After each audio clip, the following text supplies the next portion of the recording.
Hello and welcome everybody out there in YouTube and D&D land. I hope you're all having a fantastic day today. Before we jump in the action, don't forget, like, comment, subscribe. All of those things help us out tremendously. If you're interested in supporting our community a little bit further, consider becoming a member here in our YouTube channel. Memberships start at just $2 a month, and you gain access to some really cool emotes. Lastly, if you are interested in joining any of our games, like this one, we have an open slot available in this campaign, as well as our Tuesday early group, and I believe Saturday early group. So, if you're interested in any of those, be sure to reach out and let me know. And without further ado, go ahead, Argan. Tell us what happened last session. Okay. Capriccio does one last check to find the most current location of the spine, and then him and Forja buff up everything they can on Braska before Janet teleports him as close as she can to the body. Braska starts running for it before he is hindered by some form of spectral or ghostly hand that he just could not shake off. It just kept coming after him. But he eventually gets to the body and starts his transition into wind. And then once he transitions, he starts his sprint back to the entrance, collapsing just a short distance away from the entry, staying alive on sheer willpower alone. After a few minutes, we all realize that something has gone wrong, and Argan bubbles up and runs inside, finding Braska collapsed, but still alive, holding onto the spine. Argan drags both of them out, seconds away from death himself, and we find Braska completely emancipated and not himself. Capriccio tries to regenerate him, but the toll was too strong, and even magic couldn't undo it. Only time would. So we put up the mansion so Braska could start recuperating. And then Argan spends the rest of the night grilling Janet about some of his magical items and other information she may know about the schools. And then we decide to head to Exandria in the morning to visit Trent's house and the Solstice Academy to try and find the missing book that we think is his last phylactery. We teleport out to Rexington, where Janet makes us look like Jenna Asor and some guards. We have some disagreements getting through the gates, but we managed to finally get through the gates, and as far as we know, shook off the questions of a Solstice Academy graduate who was standing guard inside the gates. As we head deeper in, someone who evidently doesn't like wizards or doesn't like members of the Cerberus Assembly at least, comes up to us pretending to be a vendor, though Capriccio realizes that it's actually an assassination attempt. Janet stops him, but Argan lets him go, which causes some suspicion amongst some guards that were around on why Jenna Asor would have let the person go. But that whole thing was being watched by a man that Capriccio saw who had 6 fingers on his right hand. So as we headed deeper into where we needed to go, he flagged us down with thieves' cant that none of us could understand because Zurazar wasn't paying attention or was sleeping or something. And so we eventually go with him. We find out his name is Fleetwood. He works for a man named the Captain, or a person named the Captain, I should say. And we pay him 5,000 gold to smuggle us in to the Shimmer Ward, where both of our destinations are. He does manage to get us all through the guards. He drops Janet, Fordrum, Braska, and Zurazar off at somebody's home where they bribe a gnome gardener for allowing them to set up there, and then they leave and head to Trent's house. now in the disguise of what we believe to be active Volstruckers, only to find the house being patrolled by more Volstruckers. At the same time, Argon and Capriccio are dropped off in the cooler of a butcher shop near the academy, where they're let out by Fleetwood and given the robe that Argon wanted to complete his outfit to go into the academy. And Argon puts up telepathic bond between him and Capriccio shifts into some form of cat to pretend to be Argon's familiar so that they don't draw any more attention than they have to. And that's where we left off. All right. So, we begin with Argon and Capriccio. Capriccio, for the sake of brevity, you being a druid of such power, you can speak in your wild shape form if you so desire. Oh. But everything you say is cat pun oriented, so get ready for it to be perfect. I'll just not talk. How about that? But Argon, as you are walking out, still under your Maldor disguise, or you went with a younger version of Maldor? Okay. Early 20s? Yeah, early 20s. Okay. Someone who would be about the age to be a low-level student at the academy. And remind me, you do speak Zemnian, correct? Currently, yes. Okay. Everybody out here in these streets speaks Zemnian as their primary language. That is their common here. You step outside and you realize you have to wade your way outside of this centralized district for a period of time. It's fairly late, but the curfew that was in effect in the Tangles seems to be less active here. However, you cannot go a single block without walking past 2 to 3 Crowns guards, all patrolling, separated by good distance, watching each other's back on edge and keeping an eye out for things. As you are very close to the Solstice Academy itself, right? Yeah? Yes. That's where we asked to be. You begin wandering through and you catch something out of the corner of your eye. You see a shop, and labeled on a sign out front, 40% off magical goods, all Academy students.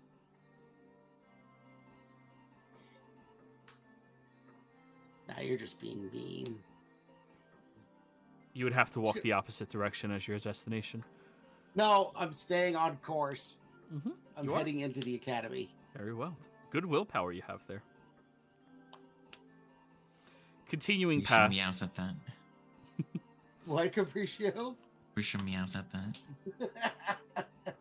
Oh, but we're not done. There was just a shop. However, next you walk past what appears to be a very fragrant establishment that has various forms of incense and, by the looks of it, gems inside of it. Component house selling goods as well. And then you walk further down and there's master shops labeled clearly as master of tinkering, master of woodworking, master of smithing. All these various shops that seem to have so many goods and available things just sitting here.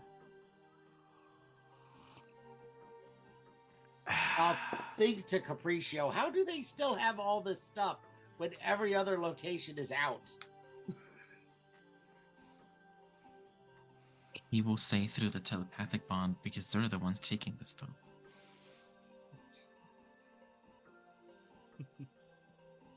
I guess they've just drained their entire country into this one area. The 1% of the empire, the most important individuals to them. You're not looking at houses. You're looking at mansions, manors, things that would be considered large inns out in the world if it wasn't inhabited by one family.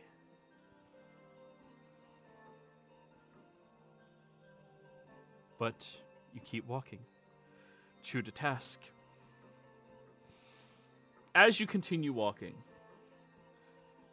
Argon, you round the corner to the entryway of the Solstice Academy, and your first potential encounter seems to be directly in front of you. You look over, and there appears to be two mages standing out front.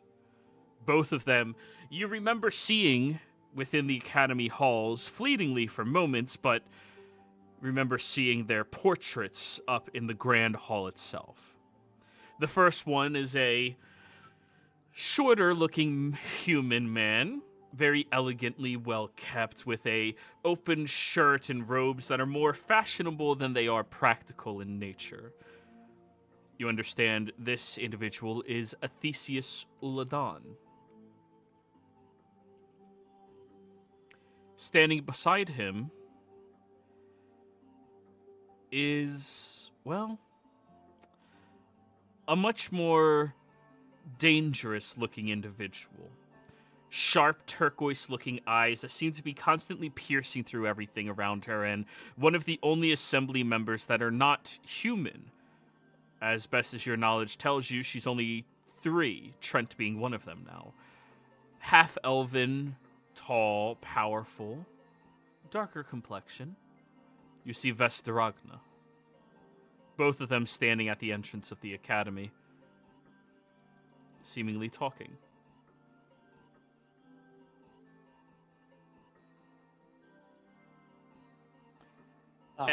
And for clarification, you would be aware that Athesius is the Archmage of Diplomatic Union, while Vestaragna is the Archmage of Antiquities.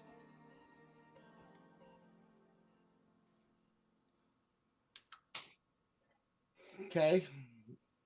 Yeah. Well, I'm playing a young student, so no one that would even think that they have a right to talk to someone of that level in the state of the Empire. So I will keep my head low and try and give as wide of a berth as I can without, trying not to look like I'm, like completely avoiding them, but like I realize that they won't notice me, or they wouldn't deem to notice me on a normal day.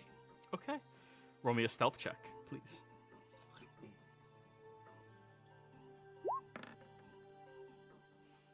22. We love 22.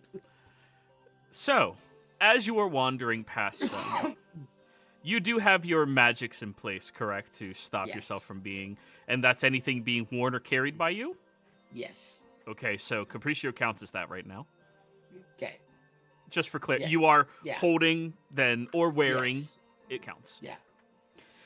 I have that and Mind Blank up. Nice. As you wander over towards the front, the only thing that you are capable of doing in their presence, looking down and just skirting your way past them, and in that moment as you're doing that, you see other students lingering around the area, watching them in amazement, and you get the idea it would be smarter to gawk at them than to not. So you, wow, as you're walking past, like all of the other students, and does 22 beat her passive?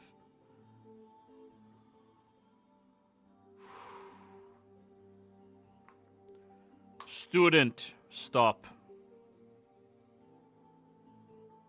She looks directly at you, her eyes burrowing through yours.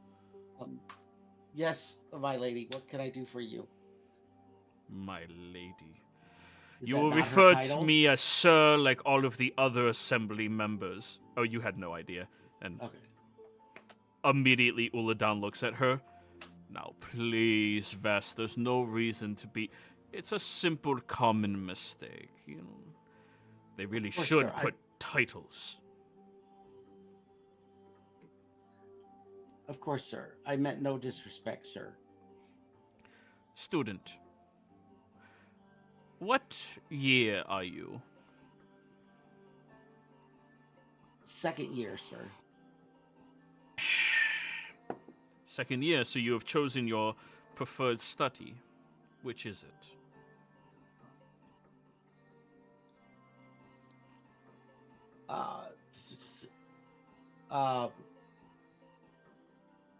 My preferred study is, my plan is to be evocation, sir. She smiles. Plans? Why haven't I seen you there yet? Yeah. I don't know. Maybe I just haven't done anything impressive enough for you to see me yet. Uladon steps over and starts petting Capriccio very gently.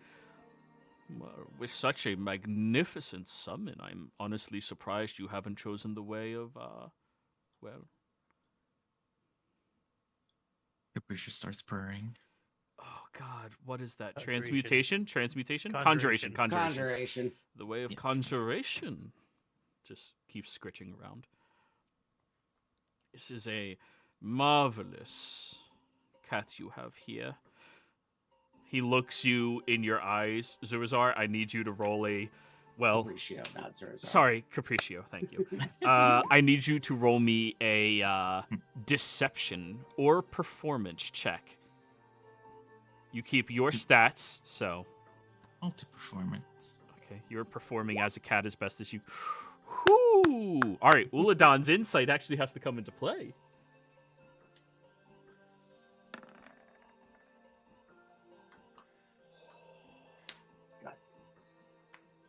I can't risk doing anything to stop it either. Capriccio, you see he recognizes a level of intelligence in your eyes, but he doesn't give any signs of showing that outwardly. Vess, was there a reason you were stopping this particular student? Yes. When there are two archmages present, you do not step in front of us to try to get into the academy faster.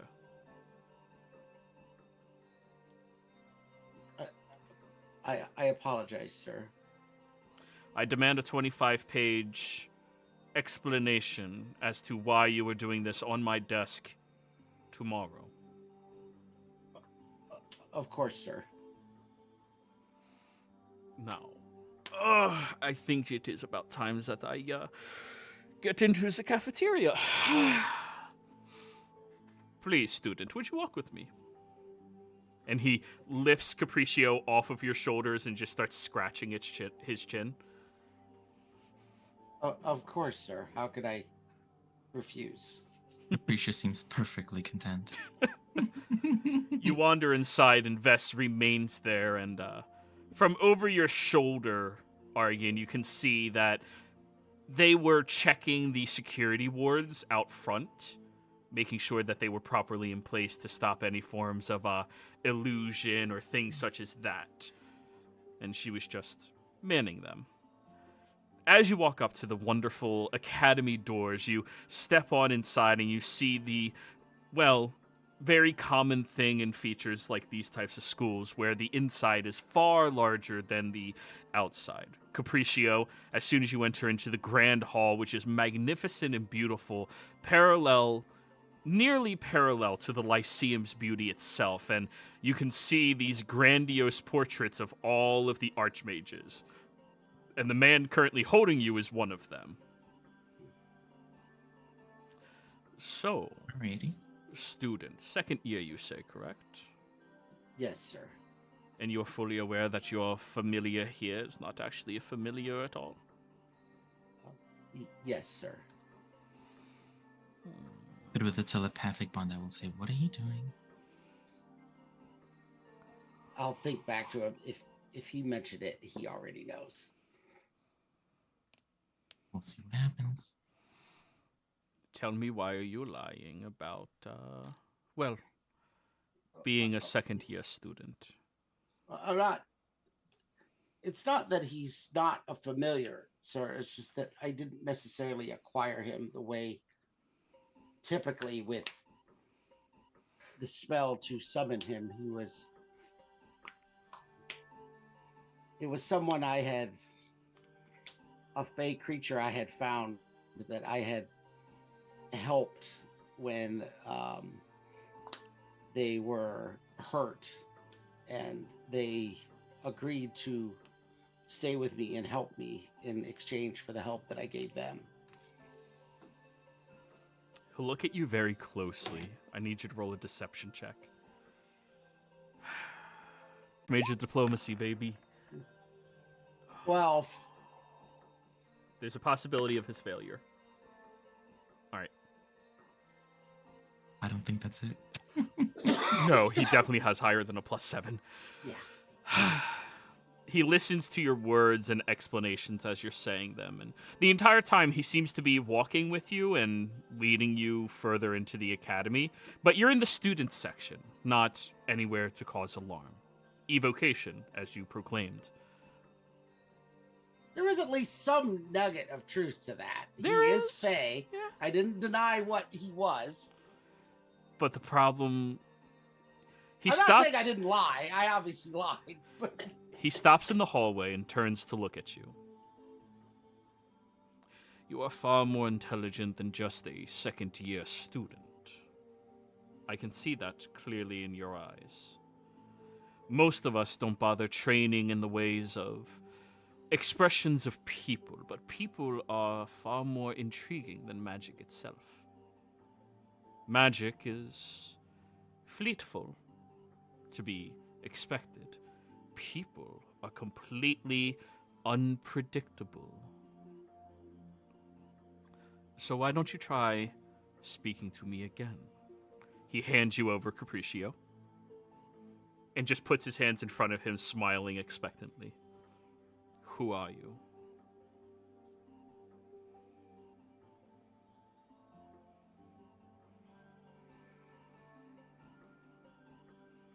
I'm a person who's just looking to learn what the Solstice Academy can do for students. I mean, a student wouldn't be adverse to maybe pretending to be slightly weaker than they are when they start, so that they can rise up more mediocrely through the ranks as they go through a school. I mean, that's something that, while not necessarily the noblest of things to do, sometimes when you want to stand out at a school, a student might try something like that.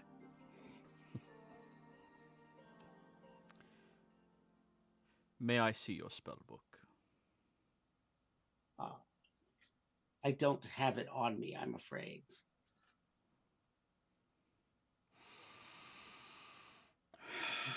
Where is it?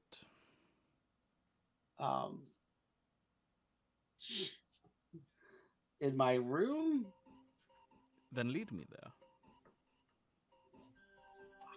He'll take a step back, not looking in any directions, just eyes on you. And there's a little bit of a smirk. He seems to be enjoying this ruse, this game that you're playing with him.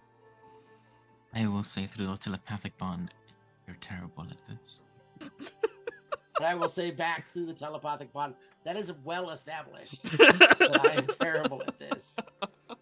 How was I supposed to know we'd run into two fucking members of the service assembly at the front fucking gate? I'm going to look at this guy, and I'm just gonna, like, with my cat shoulders, I guess, I'm going to, like, shrug. He'll nod at you, recognizing the intelligence in your eyes. Unfortunately, out of all the assembly members, he's by far the best one at reading people. Diplomacy. All right, well, so we're already fucked. I guess I'll just head to a random room.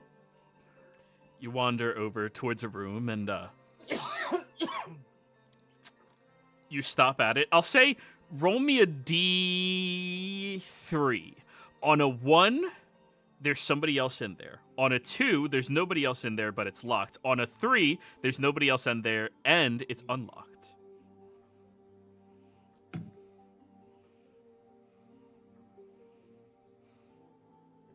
roll that? Oh, you did. Oh, okay. Oh, I just didn't see. Oh, great. You open the door, and immediately an individual turns and... What the... Sir? Lowers his head. Oh, it is no problem. You don't need to act that way. I'm just bringing your roommate back. Sir? I think it is best if you go into the hallway. He looks over at the other individual. Yeah, this is the way my split the party stuff goes. The other mage wanders outwards, and as he gets into the hall, you see he turns around and taps the individual on the shoulder. You're going to forget everything that you just saw right now, everything that happened in the last 2 minutes. It is gone forever. He snaps his finger, and the individual just seems to be entranced with his words.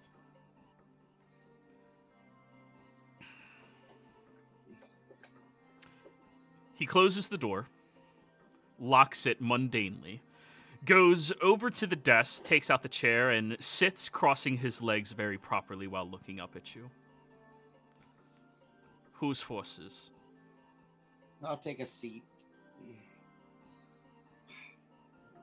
I'm not sure you'd want to believe me if I told you. I think I have more fun listening to you than prying the information out as of now. Whose forces? I'm a member of the Lyceum. Why are you here?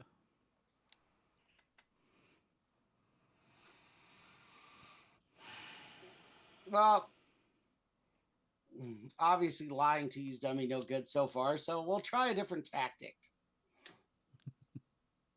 I'm here because something needs to be done about Trent.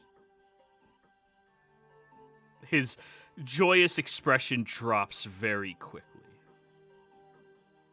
Elaborate, please. You have a centuries-old lich running at least portions of your empire and dangling parts of the rest of it from behind the scenes and causing the death of untold thousands on both sides.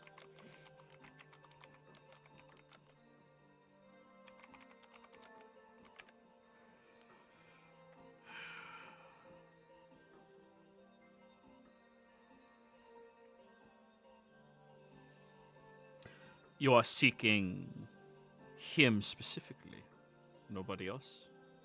I have zero desire to hurt anyone else in the Empire. That is a truthful statement. He's analyzing you to be sure, but no, I he know. is... I'm just telling you that is a truthful statement for Argon. Yeah. Argon never wanted war. Yeah. I'm going to jump on the desk and step closer to him and sit down as if demanding pets. He'll reach over behind him and just scratch your chin.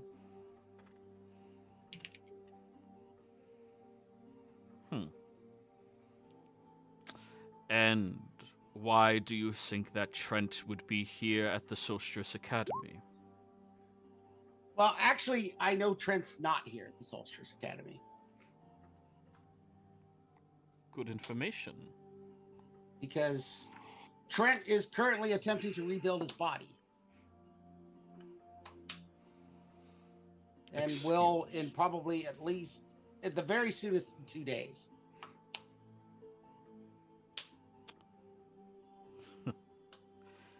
You don't I'm say. hoping one of his phylacteries is here.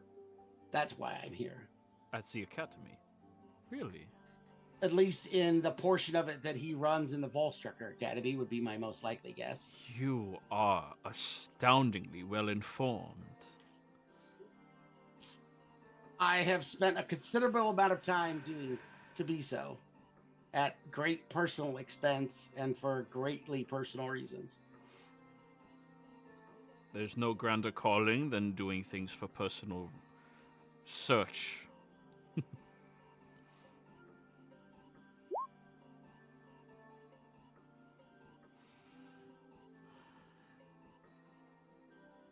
Well, if you don't mind, student. I'm going to be accompanying you. I have no wanting for Trent to stay alive. But I do have invested interests in these academy students. I can understand that. No. I have no desire to harm any of them, and I'm happy to show you that. I will say out loud, well, that was easy. I didn't technically lie. He is Fae. Technicalities always get people in the most trouble in my experience. Always have me. I will have to forewarn you, though. I am not your ally. I am not your friend. I am someone who has one mutual interest as yourself. As such, I am here to protect the students and perhaps help you get into where you need to go. At least closer to it. I am supposed to be helping the wards that you very clearly and masterfully avoided perfectly, I might add. In fact, if any other member of the Cerberus Assembly was here, I don't believe a single one would have been suspicious of you. Bad luck on the draw. So fortunate that you were. I'll admit I can do what I can because I've had to. Because I've had to spend so much time under Trent's hunt that avoiding magical detections have become a matter of self-survival. Are you recently coming into the Empire? Yes. Were you? Depends on how he defines recently. Actually, we've only been in the Empire for less than a day at this point, because we did technically leave. Yeah. Did you happen to be at the battle in Nicotronus? Yes. Oh, yeah, we were there. Do you know who I am? I know that you are Lord Uladon. Yes. Master Uladon. Sorry, Master Uladon. I would have used whatever the correct title was, because I did attend here. It's fair. Briefly. Yeah. It's fair. Yeah. What happened to my cousin? He was the Marquis. Your cousin was alive the last time I saw. He was gravely injured. What of his estate? His estate was destroyed. That was where they centered the blast. Was on his estate. You see a little flickering in his cheek, on his lip, and the lights in the room begin flickering as well. If he wouldn't have been out attempting to lead his or coordinate his forces because of the fact that there had been rumors or there had been information gained about the attack coming, had he not been out marshaling his forces to deal with that threat, it would have landed on his house, presumably with him in it.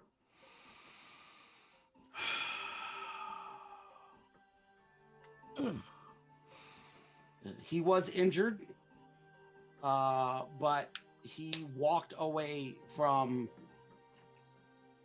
the church where he was with his bodyguards to begin the rebuilding process the last time I was there. Good.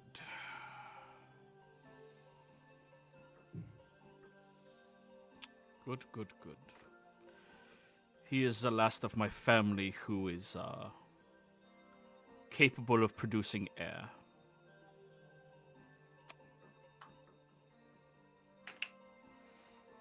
Thank you. Family's important. I couldn't agree more. The only thing that comes before city and state. I can agree with that sentiment.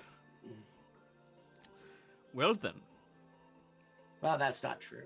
Friends come before city and state for me, but after family. I do not have friends of that quality. I hope to God you said that in your head. Nope. Gotta say that out loud. Oh, God. Still getting the scritches. Just I know, but did you hear what Capriccio said? Yeah. Okay. Because I'm assuming he heard it too. Yeah. Oh, I've been talking loud. No, I know. Yeah, but you just said his name. His real name. You said Argon. Yeah. Oh, Which yeah. will be a very recognizable name, too. Oh, come on. You're just one of the most recent potential archmages. No, at this point, you qualify as an archmage. You're just not actually an archmage. I just don't have the actual title because I've been too busy fighting Trent to do my studies. Yeah. The way I'm supposed to. This whole thing is just doomed, so might as well. Argon of the Lyceum. Yes. I imagine you can understand my stake in this at this point. And now I understand your capabilities of discretion and adaptation. Little to none. He was a hair's breadth away from costing my mother her life. And I was there when his weapon devastated a majority of the population of Nicodranus. War is war. I would have stayed out of it had he not gone to the levels he has. But it has been costly, and I'm sure it will continue to do so.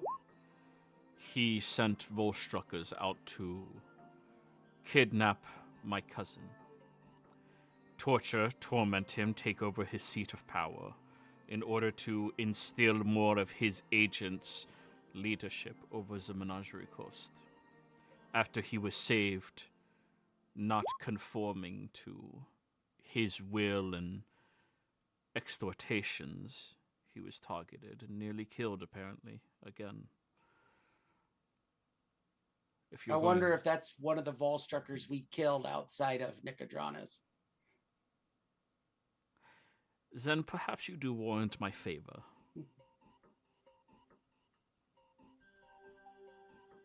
Describes this Volstrucker. I'll give him a description of the one that we met out under the forest that had the diamond, because that was right outside Nicodranus. Yep. Near the graveyard, Tiffany's graveyard. I personally know there was another one there. Argon does not. Right. So as far as I know, that was the only Volstrucker I was aware of in Nicodranus. That is the descriptions of one of the individuals who did that to him. The other one being Eyes himself. I've seen him. I haven't met him. I have seen him once. Well, from a distance. It is quite a feat that you saw him without, well, dying. Eyes is Trent's most treasured and powerful asset he has. That was the same day I got on Trent's radar. Something about throwing a phylactery of his inside the shade. I don't know. He takes things so personally sometimes.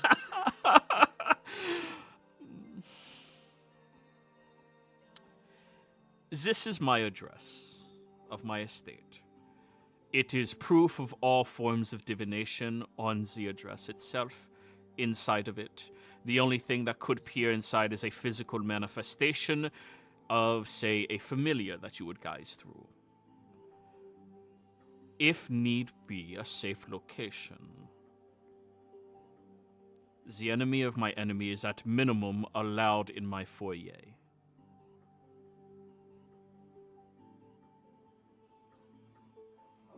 Thank you. I've always operated under the impression that it wasn't the Empire that was the problem, it was Trent. I'm glad to see that that still holds true. don't get me wrong, Tal'Dorei should not be meddling in our affairs as much as they saw that was necessary. However, this war is a bit ridiculous. Tell me, did you sneak in here with Jenna? She was sighted here a few hours ago. I did not sneak in here with Jenna, no.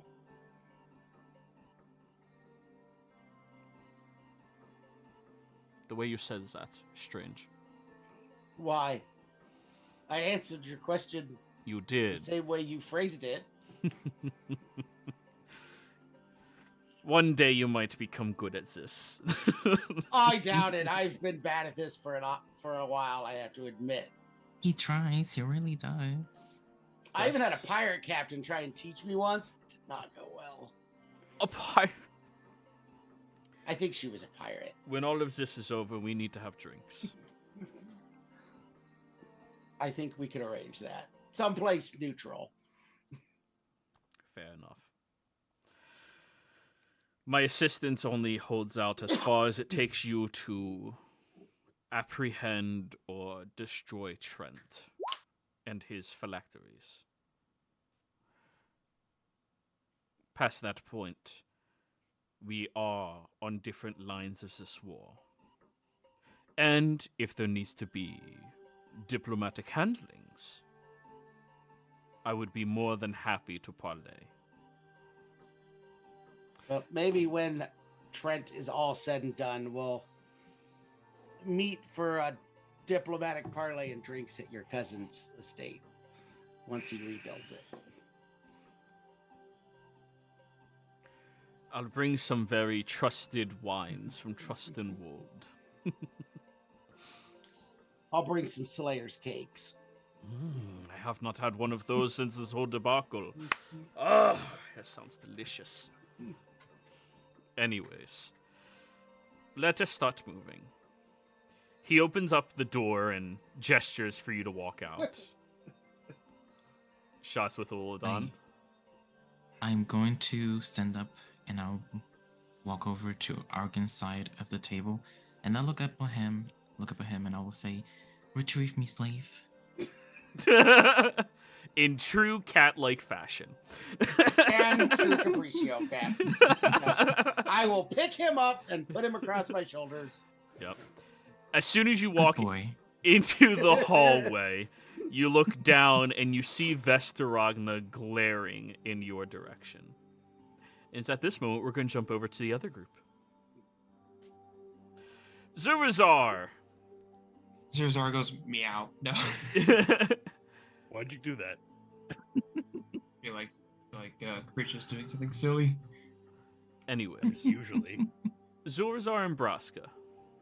Let me bring you guys over to your map. You step through the illusion of the gate, and as soon as you do, you watch as the gate behind you instantly closes and seals shut. Locking, interlocking, and magical switches and mechanisms start to, take hold. You look around yourselves, currently disguised as very specific Volstruckers. But when you look around, you notice that there's about 8 of these Volstruckers in this courtyard before Trent's estate. Some of them are patrolling down on the ground level. There appears to be one up on a wall, looking down, keeping sentry over a vast area. That wall itself is about, 10, 20, 30 feet high. And then you notice 2 more on an opposite wall on the other side. The 2 furthest away that started off around here end up walking to place themselves over by the entryway that you all walked in from and out of your sights. Zurazar, do you speak Zemnian? That's really funny. I don't. He speaks like a Zemnian who got kicked in the head by a horse. Yeah, remember, my story is I got kicked in the head by a goat. Your story right now is you are a Volstrucker, a named and notable one. And no one. I can speak Marquesian. One of the Volstruckers begins wandering over towards you all. Very slowly, deliberately. Did y'all not know I didn't speak Zendian? No, we do. What is?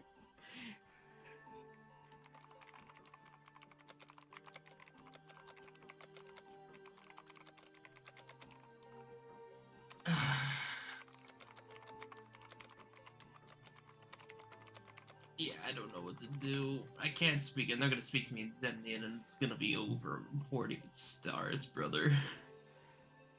The Volstruckers approach. One of them gets close over towards your group. Standing still, he would stand like 10 feet away from the closest of you.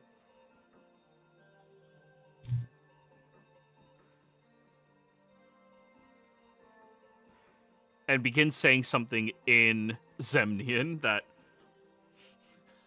Oh my god, Braska. Yeah. What's the scent of the shadows in our homeland?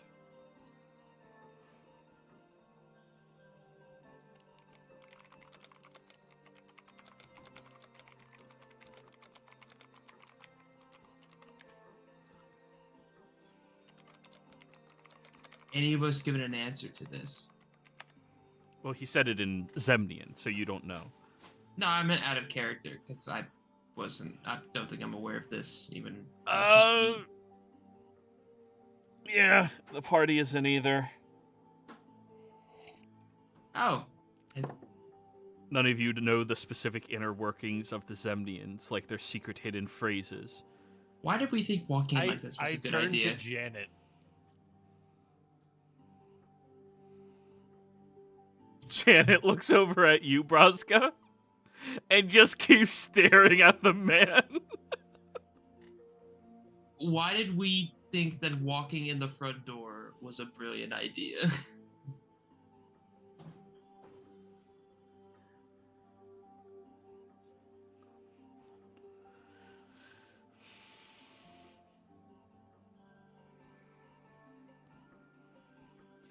Did you not hear me? What's the scent of the shadows in our homeland? Now you see all of the Volstruckers rotate, and they seem on guard now. Being from the Empire, there isn't any kind of chance I can figure that out, right? Insight check. I'm setting the DC to 25. Oh. So I can't hit that? Then no, there's not a chance. So are we just gonna fight? Is this what's happening? Sorry, guys, your prep work was... Non-existent. Yeah. So, here's the thing. I wasn't told what we were doing. I would have at least tried to do some prep, but I mean, now. there's no way that you're all rushing to get this job done. That's the whole thing. Trent is only out of commission for another couple of days, at minimum. And you guys decided you were going to try to infiltrate into his estate by looking like Zemnians. However, you all didn't know that they have a key phrase to ask a question that needs to be answered very precisely and specifically in order to gain trust. The Volstruckers are a very intelligent organization. Wait, So yes. hold on. Wait a second. Did we all just forget our fake names and roles? No, you guys had that, but there's no way in hell you're getting into Trent's estate as a salesman.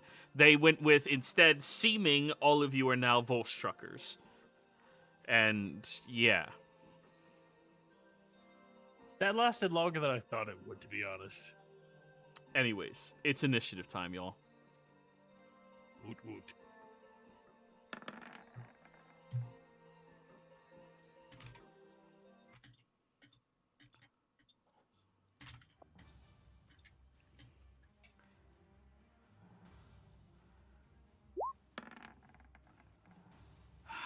Do I have more inspirations or no? Nope. No inspirations for me. Womp womp. Looks like the Volstruckers rolled shit. Good. Alrighty. Fucking hell, I have to control Forge Room. Alright, give me a second.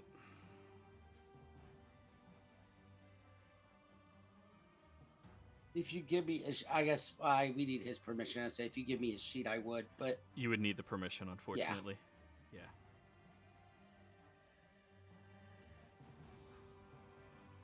And I forgot to ask that earlier today. Womp womp.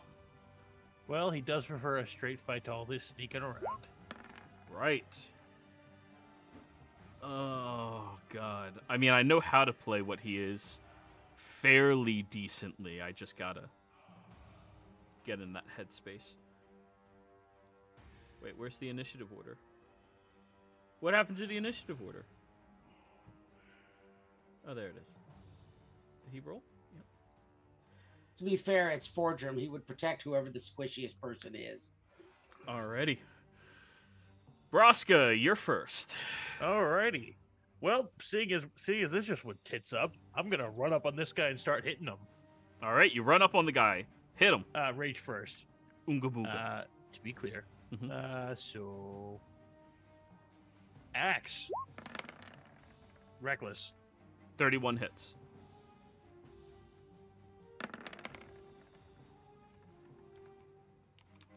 $34 hits, I'm assuming. That is correct. It would be a first if it didn't.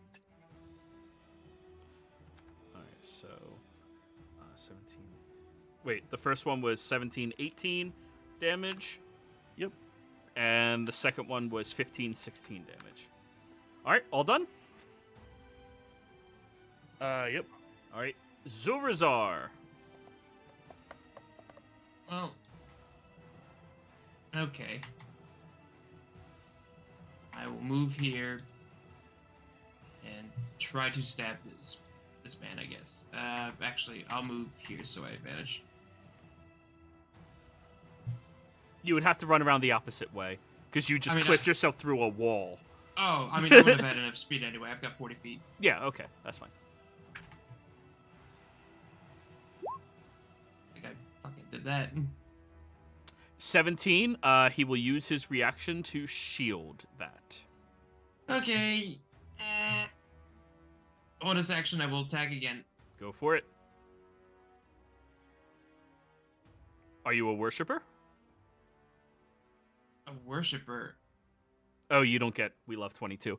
Anyways, 22 just barely hits. Okay, cool. 33. Mm-hmm. All right, all done? That's me. Fordrum.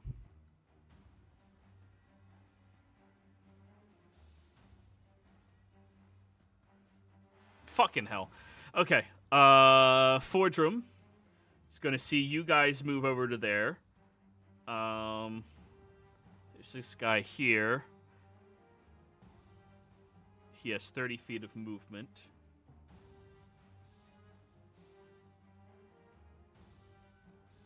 Yeah, he can get over to there. Do.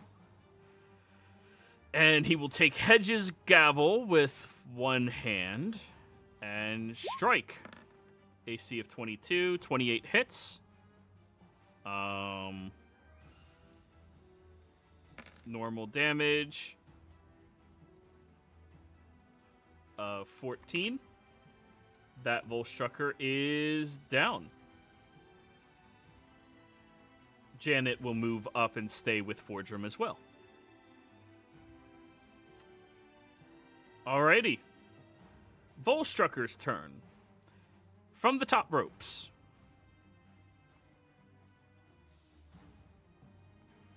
Oh.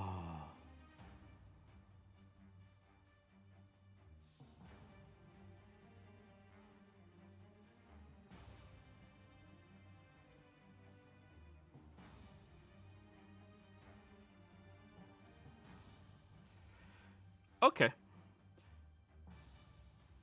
This one over here, Braska, will take out a wand, focus it down at you, and start doing a very intricate incantation as they cast a spell.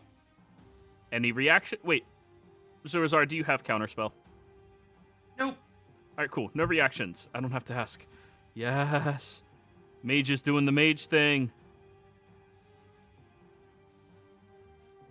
All right.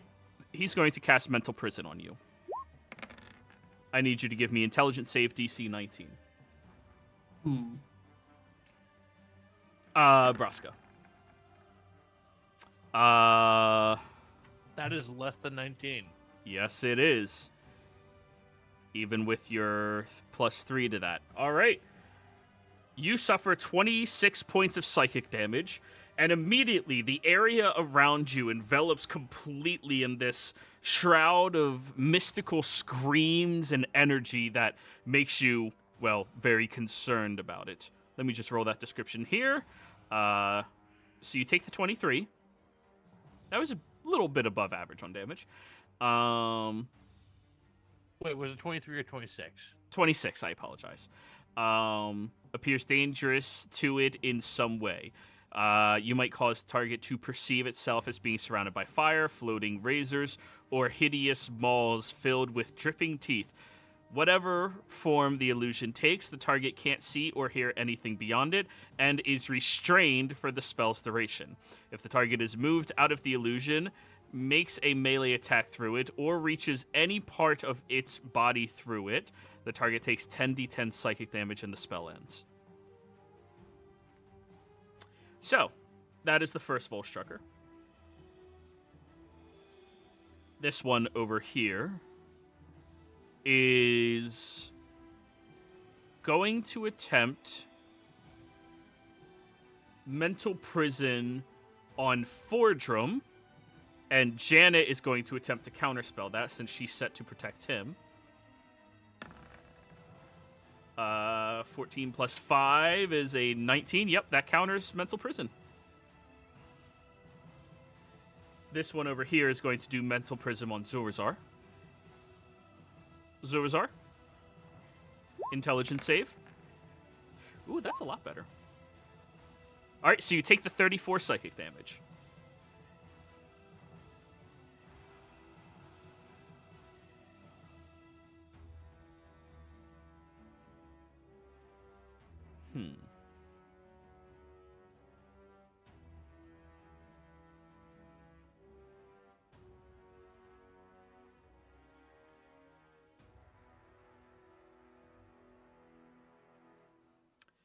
This Volstrucker over here.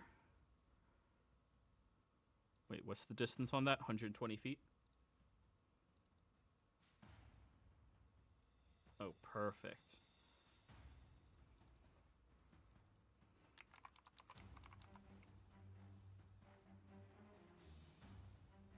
Wait, do we not have a cloud kill token? Fuck you, game. Why is it only the shitty spells, man? Alright. Cloud kill. Roll it in chat. At 5th level. That is going to be a con save to all of y'all. What's the radius on that? 20-foot radius centered on a point you can choose within range.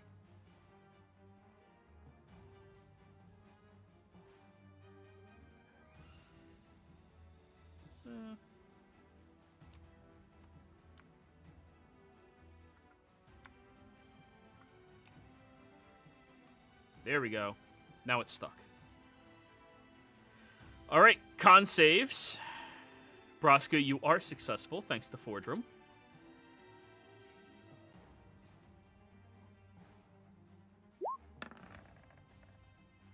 Fordrum is also successful.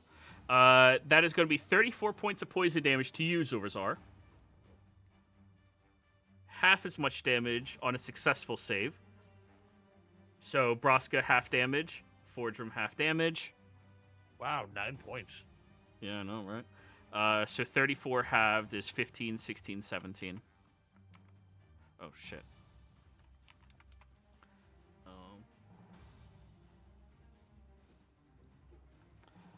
Minus 17. But wait, there's more. Oh, yeah, also Janet is immune to poison, so she's fine. This one over here. That was 1, 2, 3, 4, 5, 6. 3 more of them get to take actions.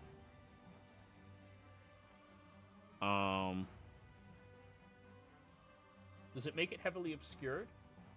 Nope, it does not. Hypnotic pattern over top of y'all. Wisdom saves, all of you. It does say the area is heavily obscured. Oh, it does? Where did it Yeah, say that? very end of the first paragraph.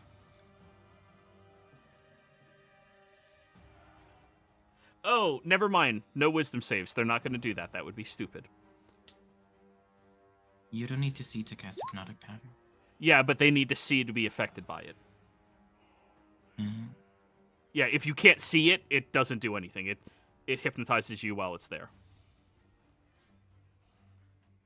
So instead of that, they'll do a phantasmal force on Braska. Is that one psychic? Yes. Intelligence save, Braska.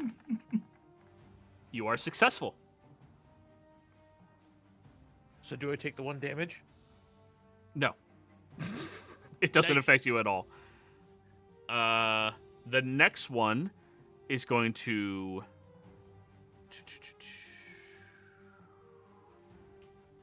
Toll the dead you, Braska.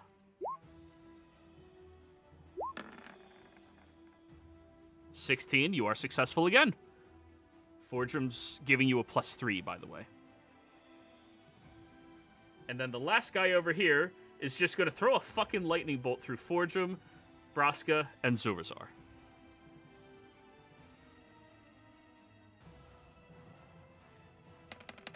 So deck saves all 3 of y'all.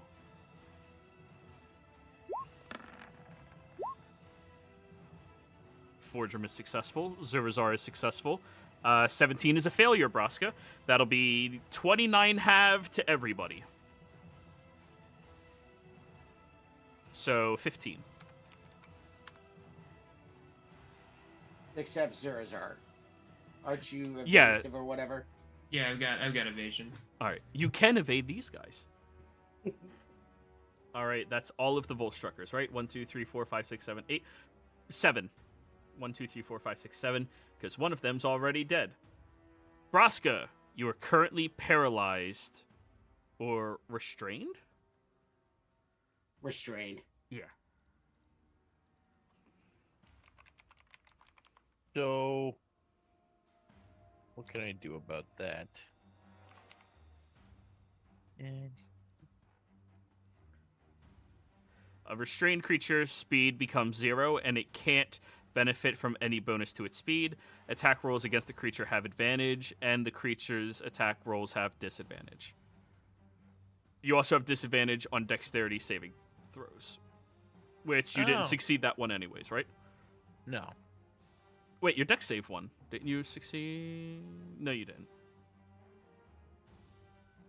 Yeah. Okay. Let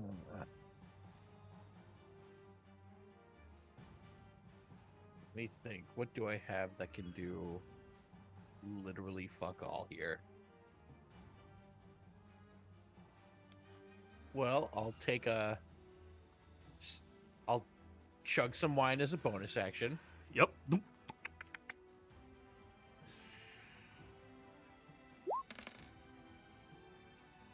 All right, that's pretty good. Yeah, we take 15. And then I will. Oh, wait. Let's look at Cloud Kill again. When a creature enters the spell's area for the first time on its turn or starts its turn in there. So we'll count this first turn as all of you interacting with Cloud Kill since we already did it.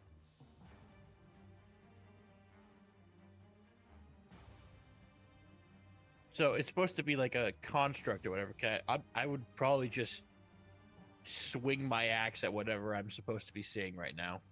Okay, you just start swinging into the area wildly. I'm not going to have you to roll to hit Fortune potentially. That would be a dick move on my part. Fair. All right, I guess that's really all I can do right now. All right, Zurazar. Yeah, I don't know.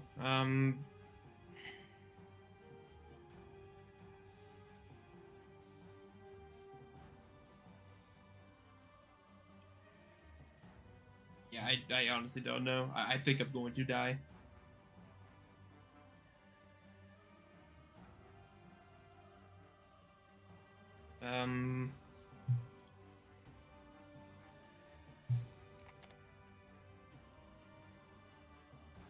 How much movement would it take to get to the top of the ladder? To the top. God damn it! All of y'all are in the area, anyways. 30 feet to get there, 30 feet up. So 60 feet of movement gets you there. That's 30 feet up. Jesus. Yep.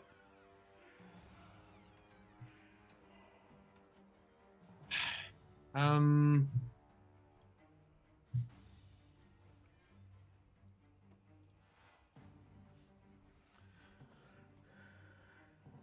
kind of a dumb idea. Okay. See if it works. We stand dumb ideas. I don't know why I didn't this before. We'll see if it works now.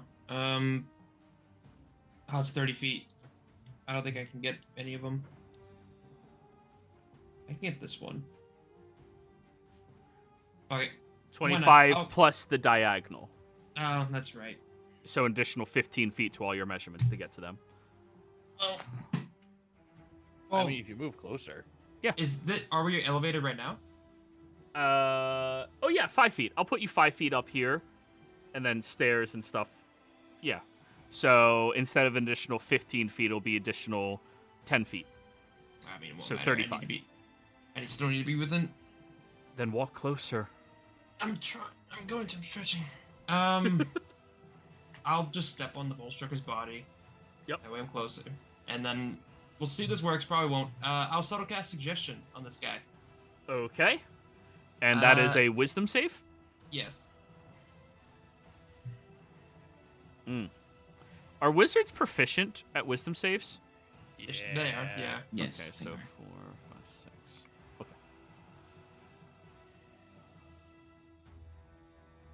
They have a +6 to this.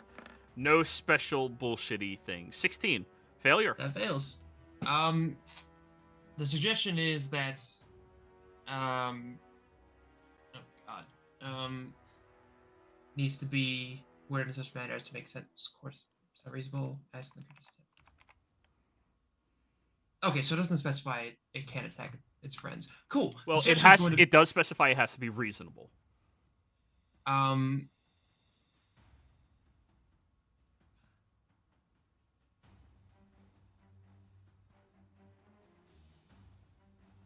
There's a coup happening, and no one can be considered an ally. All right. So, what are you suggesting him to do after you say that? The two next to you plan on betraying you. Deal with them. Very good. And nobody knows which one you targeted, because subtle cast. And you're green, right? Yeah. All right. Let me move the Volstrucker down so we can see where you are. Cool. And so then I marked him green, so we know it is that one, correct? Yes. Okay. And then I'm going to move out of the cloud kill. Okay. And then I'm going to take. I can't stealth at all. Actually, you know what? What? Under the trees. You're stealth. still in the cloud kill, by the way. Am I not displaying? Yeah, I'm broadcasting to others. That white zone, that's the cloud kill. I don't see a white zone. Does anybody else see it? I see it. All right, might just not be displaying on your end.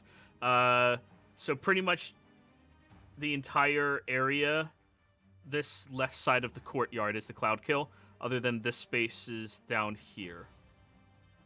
Oh, if there's any, like, that's probably better for me anyway, so I'll go down there. Perfect. And then I'll hide amongst the trees. Stealthing. 27. Alrighty, 4 drum. That's me.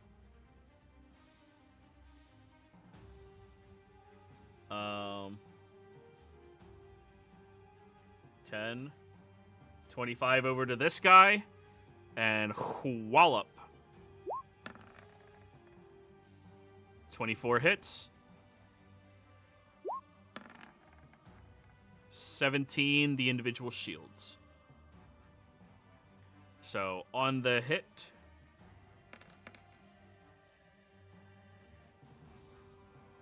$11.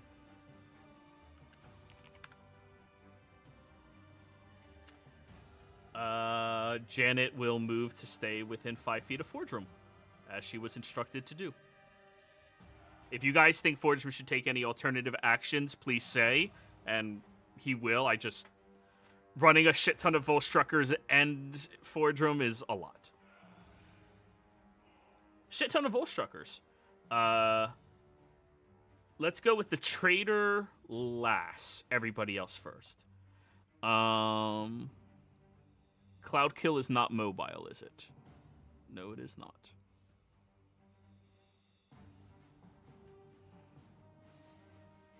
All right, one of them is going to mental... This one right here. Oh, no, they already used their 6. They failed.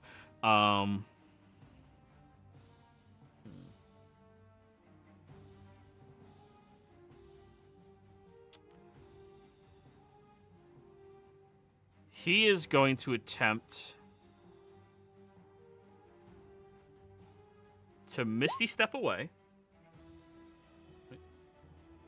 That's 10, 20 over here. 5, 10, 15, 20, 25, 30, putting himself at higher elevation. And now is going to attempt to Phantasmal Force Forge Room. Counterspell is 60 feet, correct?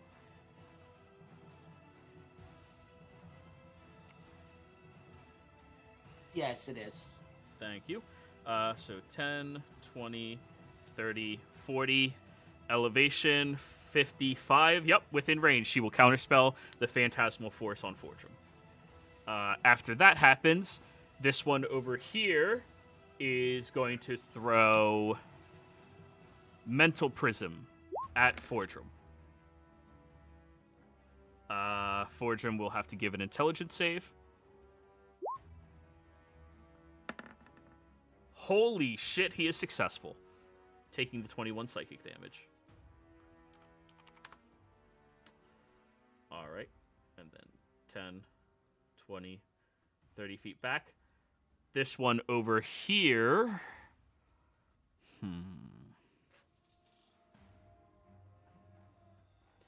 Is going to Lightning Bolt Janet and Forge Room.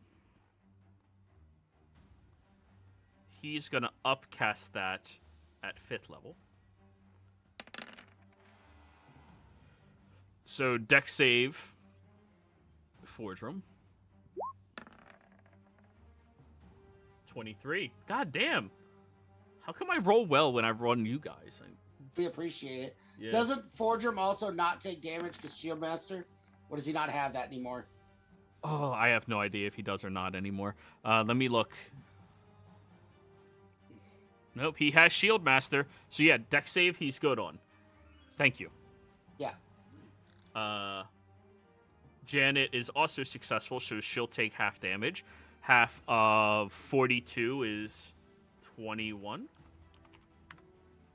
Blackjack. Thank you. The last Volstrucker up here is also going to Lightning Bolt, but he's aiming at Janet and Braska. Braska, deck save at disadvantage. You can't see it coming, so you wouldn't have advantage anyways. 11 is a failure. Janet.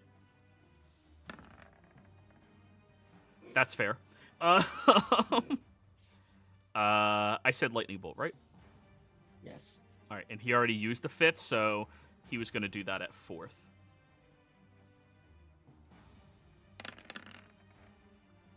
So 33 points of lightning damage to you and Janet. Half as much to you. That's getting really aggravating.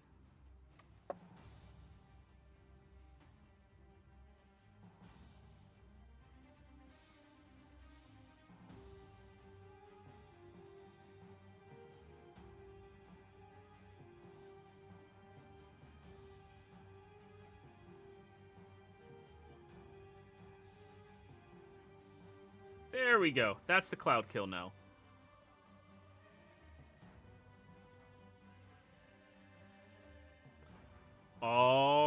Alrighty. Now, these two over here. This one here heard somebody rummaging around in the bushes and then can't see shit. So they are just simply going to cast Blur on themselves.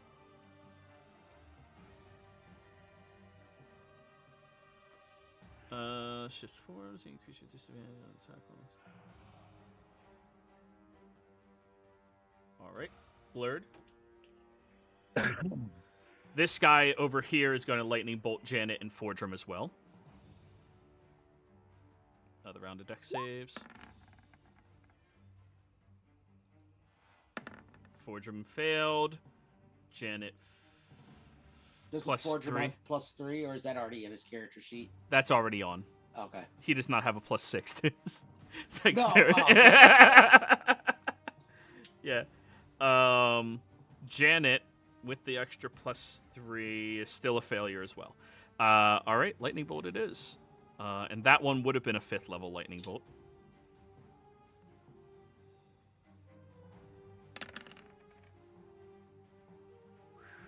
Damn, keep rolling better and better. 43 points of damage, half to Fordrum. So He does get to add his shield's AC bonus to any dexterity saves.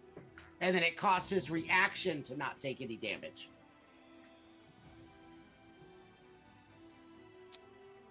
his shield's AC bonus. Yes. And I don't he's know if that makes rocking. enough or not. Well, he's rocking the Shield of the Fiend still, which is a +1 shield, which gives him an additional 3. 19, just barely. Good call. He takes none. Janet, however, eats it. 43 on her. Janet is looking very fucked up right now. And then Zurazar, the traitor.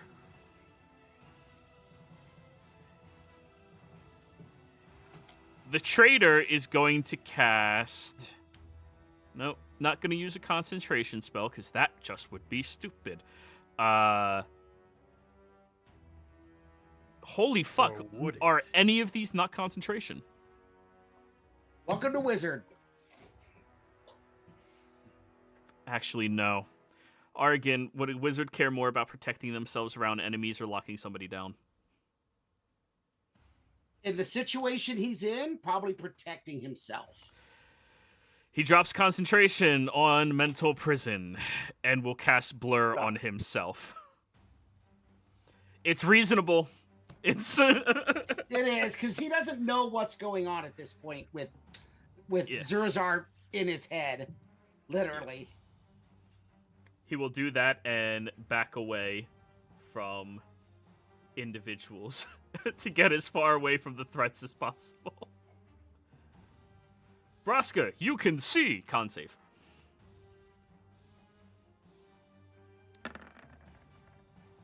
$22. That's half as much on the cloud kill. How much is it? Good question. This round it's 21, so down to 11, down to 6. Down to 6. Yep. Now, you can see this sumbitch. And you can see that sumbitch 30 feet up on a ladder. Let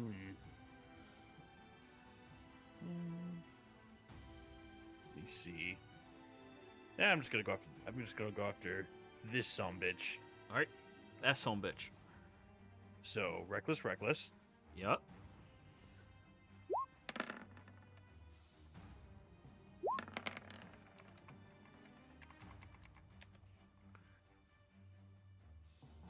Uh, 19 on both. yeah, 38. yeah, you hit and you hit.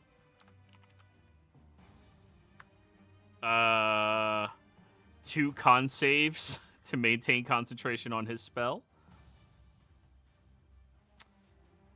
They're both DC 10. Yep. First one successful. Second one failed. All right, he's no longer blurry. And then I'm gonna chug another bottle and smash it on the ground to promote my dominance. Of course. In true Braska-esque fashion. All right, Zurazar. Zurazar is going to just rush up to this guy and then stab him. As he does, he'll just say, "We need to leave." Sink. But I'm having fun again. I like living. And this is living. 29 hits. 30. Speaking of living, he's still alive. Give it a minute. Bonus action. No.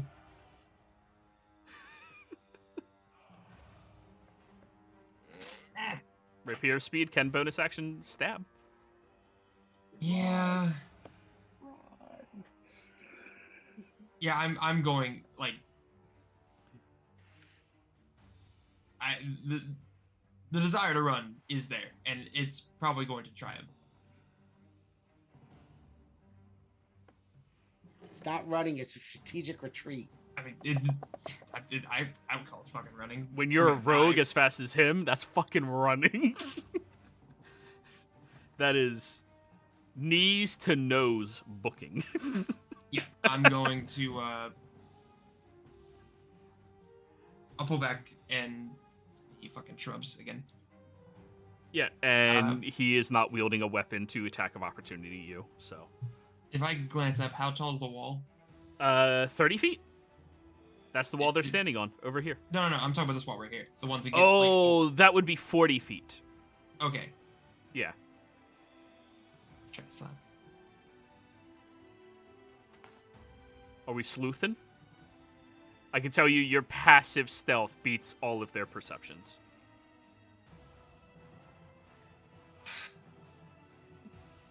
Yeah, I'll sleuth.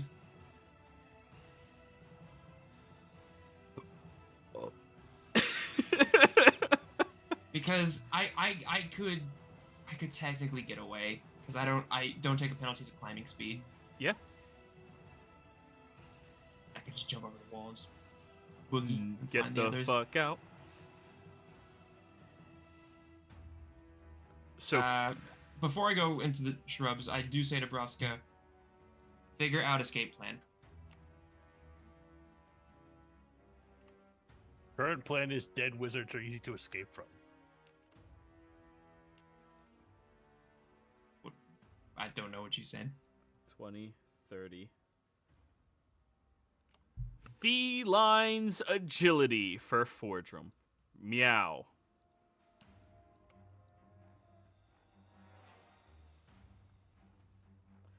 Fordrum makes it over to this guy. Wait, are we really running? No, it's fine. 14 misses, unfortunately. Yes, run. And 31 hits. And he is going to, Smite. for the first time, since y'all are trying to run, he will drop a 4th level smite. Nice. Mm-hmm. That did not roll 4th level. 1, 2, 3, 4, 5. So 3 more.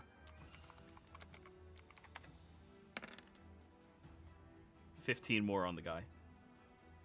It's a respectable So bump. 45 points of damage on the individual. None of you see it, but you all hear a loud burst and a Volstrucker screaming as Fordrum goes, "Holy shit!" I mean, yeah. Yeah, that's the point. Literally the most damage Fordrum has ever rolled on an attack. By a lot. 10, 20, 25, 30. Janet's trying to get closer to Fordrum. All right, Volstrucker's turn. This guy right here is going to attempt to hold person on Fordrum. It gets counterspelled immediately.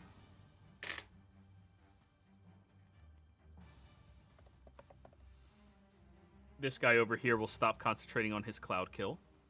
Or, nah, he'll maintain it for now. It still shuts you guys off from going over there, so why not? God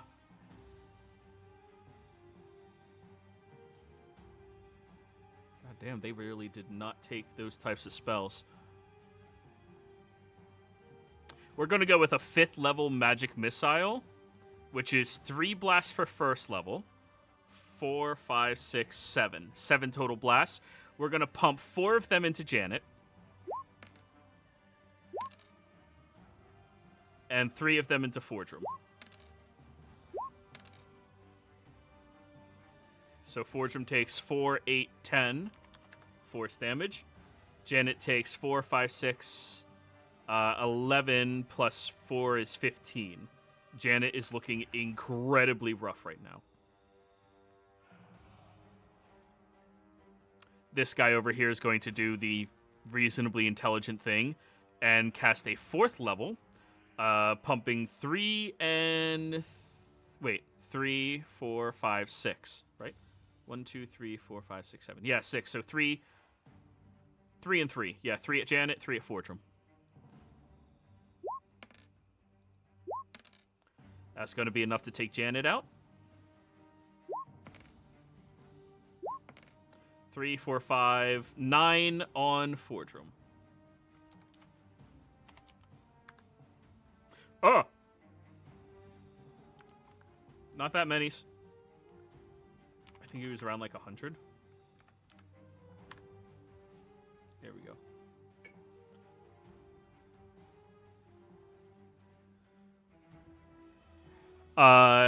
Potentially Fordrum will do something about that, yeah, on his next turn. One more Volstrucker over here. They're not concentrating on anything. Ooh. Wait, what's the range on that spell?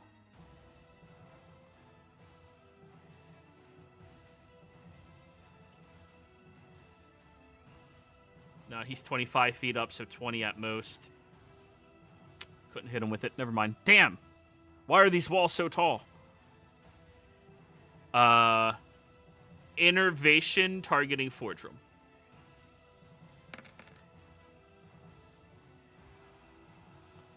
Come on, Fordrum. Dex save. Failed.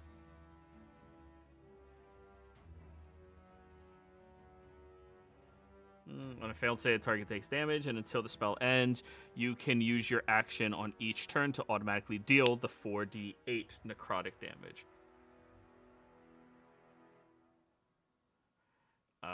So yeah, he takes the 21 immediately. Halved for his reaction, right? Only if he passed. Oh, if he it's passed, not. If it passed, he can react to take no damage. All right, and he does not have resistance, right? Nope, he ain't that. He was immune. Wait, he still has his gloves that were providing some level of resistance, didn't he? Not to That necrotic. was fire. Oh. Yeah. So he's concentrating on innervation. Unfortunately, you guys didn't run into the classic fireball wizard trope. Believe it or not, Trent kind of knows his enemies and a little bit. Speaking of a little bit, this guy right here does not like being right here. But he can't misty step into anywhere other than the fart cloud. Uh-huh. Yeah, and Trent does not trust these low-level Volstruckers with that powerful of magic.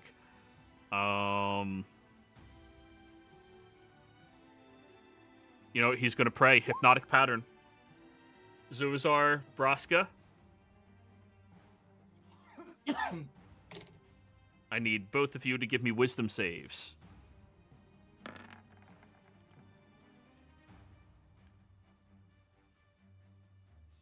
I have anything for this? No. Alrighty. While charmed by this spell, the creature is incapacitated and has a speed of 0. The spell ends if an afflicted creature, if it takes any damage, or if someone else uses an action to shake them out of the stupor. He is going to still be cornered over here and just shout at the top of his lungs, "Turn off the fucking cloud! I'm trying to survive!" Maybe the guy who thinks they're traitors hears that and wants to deal with him now that he knows where he is. We'll find out. Braska, ooh, pretty colors. On a failed save duration, so 0, creature summon. Wait, did the traitor Volstrucker do anything? Oh, good point. There's 2 more Volstruckers, that's right. This guy over here, who's going to shoot a lightning bolt through Fordrum and a Volstrucker. Because PvP, fuck you, bitches. And he's going to jack that up to 5th level. However, as he's attempting to cast that, the other Volstrucker will use his reaction to attempt to counterspell it. So intelligence check. Has to roll a 15. Okay, he did not counter it. All right, Fordrum dex save. Volstrucker dex save. Well, Fordrum successful uses a reaction to take no damage, while the Volstrucker gets hit by enough damage to eviscerate him. After realizing he gets countered, this Volstrucker over here is going to do the easiest thing while blurred, which is run over to this guy and attempt a shove attack. So this is for the aggressor, 5. This is for the fucking wet noodling each other. To be fair, this is wizards. There has been no more wizard attempt to push a wizard than that roll. Wait, what are you? Somewhere in the 30... back of my head, despite the hypnotic pattern, I am very much annoyed. Alrighty, that's going to be 11 points of bludgeoning damage. The dude is now prone, and he was pushed into the fart cloud. Their school doesn't require PE classes like mine does. So con save on the Volstrucker. Yeah, one time I roll shit on it. And he's successful anyways. It's still, you know, he's helping. I will kill you all for the Volstruckers, you traitors! Alright, that's his go. Braska, ooh, pretty colors. Zurazar, ooh, pretty colors. Oh no, it's just me playing with myself now. Jesus. Yes. It sure is. Oh, God. Fordrum is going to go over to Janet. He will use his action to dump 40 points of lay on hands into her.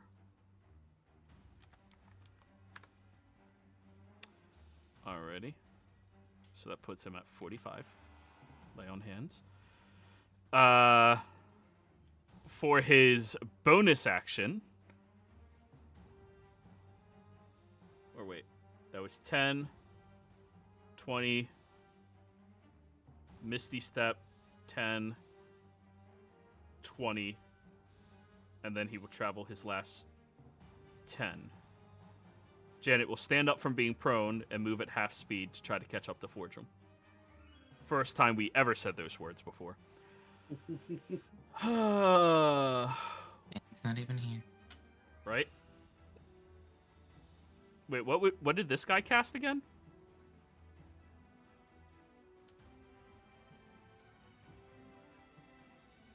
What did he have? Innervation. Yes, he will use his action to innervate Fordrum again. 17 more.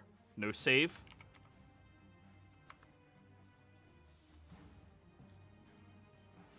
This guy over here is going to... Oh, jeez.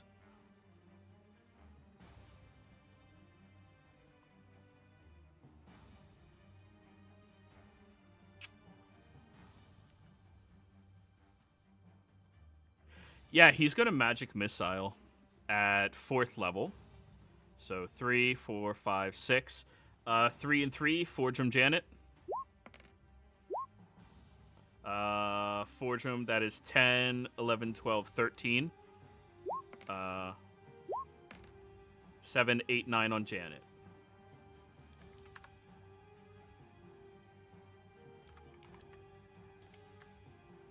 Oh, Fordrum's looking pretty rough now, by the way.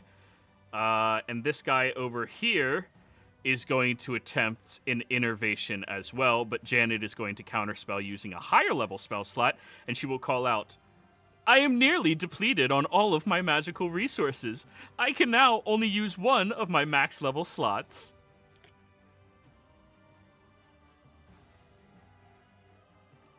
Braska stuck. Oh wait, more Volstruckers. What am I doing? This guy here knows you're stuck. The fart cloud never went away. Oh wait, yeah, they would have moved 10, 20, 30. Shit. 15. Climbs the wall.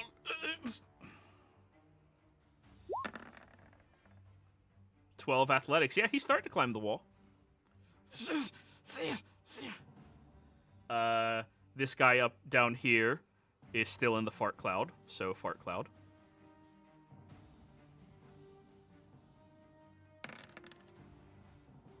Con save. Failure, so 32 more on him. Stands up 15 feet. Will be very confused, spend 15 feet of movement trying to get up the ladder, which puts him just barely out of the fart cloud range, and then will dash to get another 15 up here. What the hell are you doing? You imbecile. Oh wait, no, they're... I forgot, they're actually mages. Misty Step to get up here. Action. Toll the Dead. The dude who's charmed. Didn't want to roll the spell. Alright, wisdom save.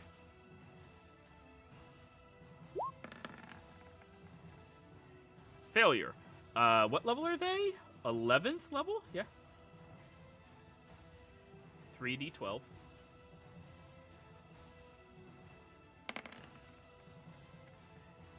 For 25.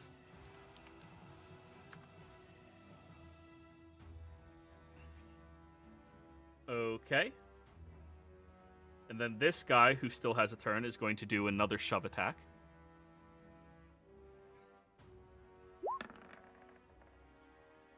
Ooh, 11 on the aggressor.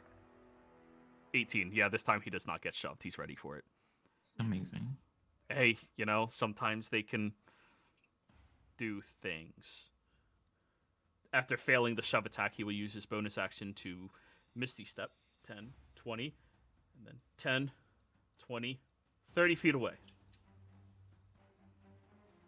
Like a good little wizard. Alright, Fordrum's back.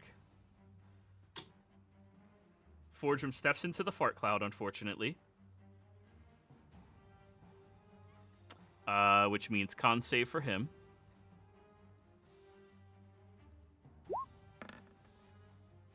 He is successful. I already rolled... Nah, I rolled for a new one.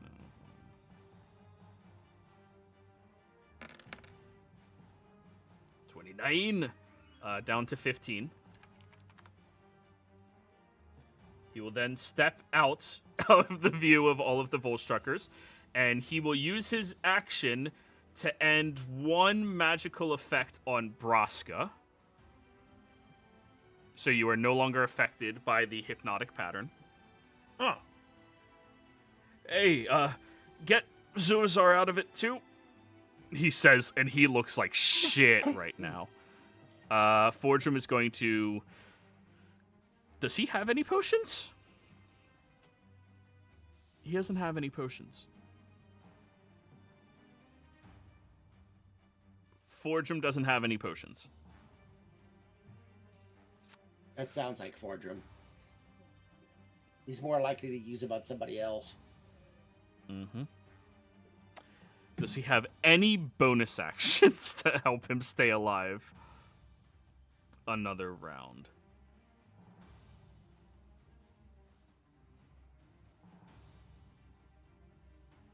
Wait, is that a bonus action? No, that's an action. No, that's an action as well. That's an action. That's an action. That's an action. Yeah, that's the best he can do. Alrighty.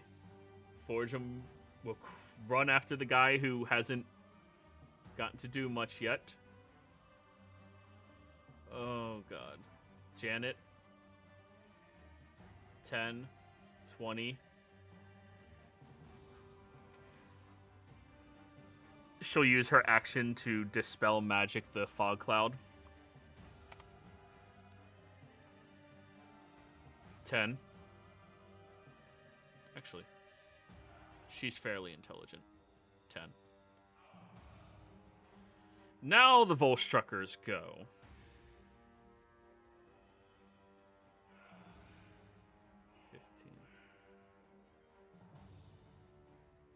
15. This guy over here.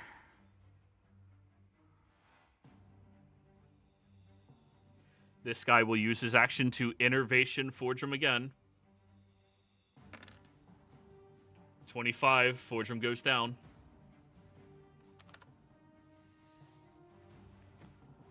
Show the spell description. It's if it kills him, I think. Did Forgem ever move completely out of his line of sight? Yeah, when he went here. That ends innervation if they get total cover from you at any time. Oh, fuck yeah, that's awesome. Okay. Good. That makes things Or a they lot move easier. out of range, either one. He's definitely out of range now. 60 feet? Yeah. Alright, can he lightning bolt? Ooh, that's tight. That's tight. I'm gonna say no.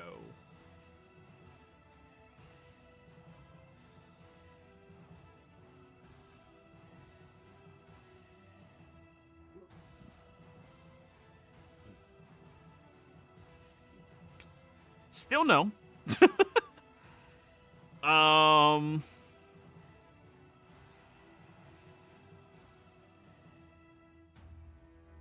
Yeah, this guy's going to attempt to mental prison. No, that would be stupid. Yeah, magic missile seems to be the way to go. All right. That'll be a 4th level magic missile, so a total of 6. 3 into Braska, 3 into Forge. 6 into Braska.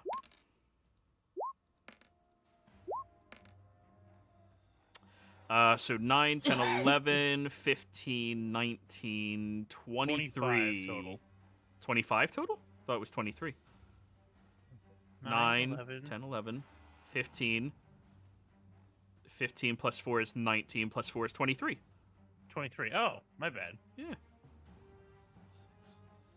And it's force damage, so half it. Because you have persistent rage. You stayed raging. Yep. Yep. Until I choose. Yeah. The guy didn't realize you were not taken care of, and he'll call out, he's not taken care of. Nope. This guy over here realizes you're not taken care of, and he's going to attempt to polymorph you, Braska. Uh-oh. Go ahead, Braska. Give me that charisma save? Wisdom it's save. charisma? It's wisdom. Oh. Charisma is Doesn't banishment. 12. Forgem and Zorazar, you both watch as Braska turns into a small turtle. Thump.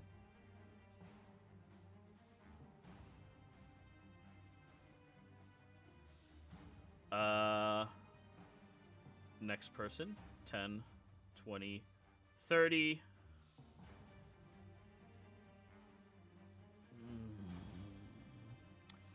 Tal'Dorei, you, Zorazar.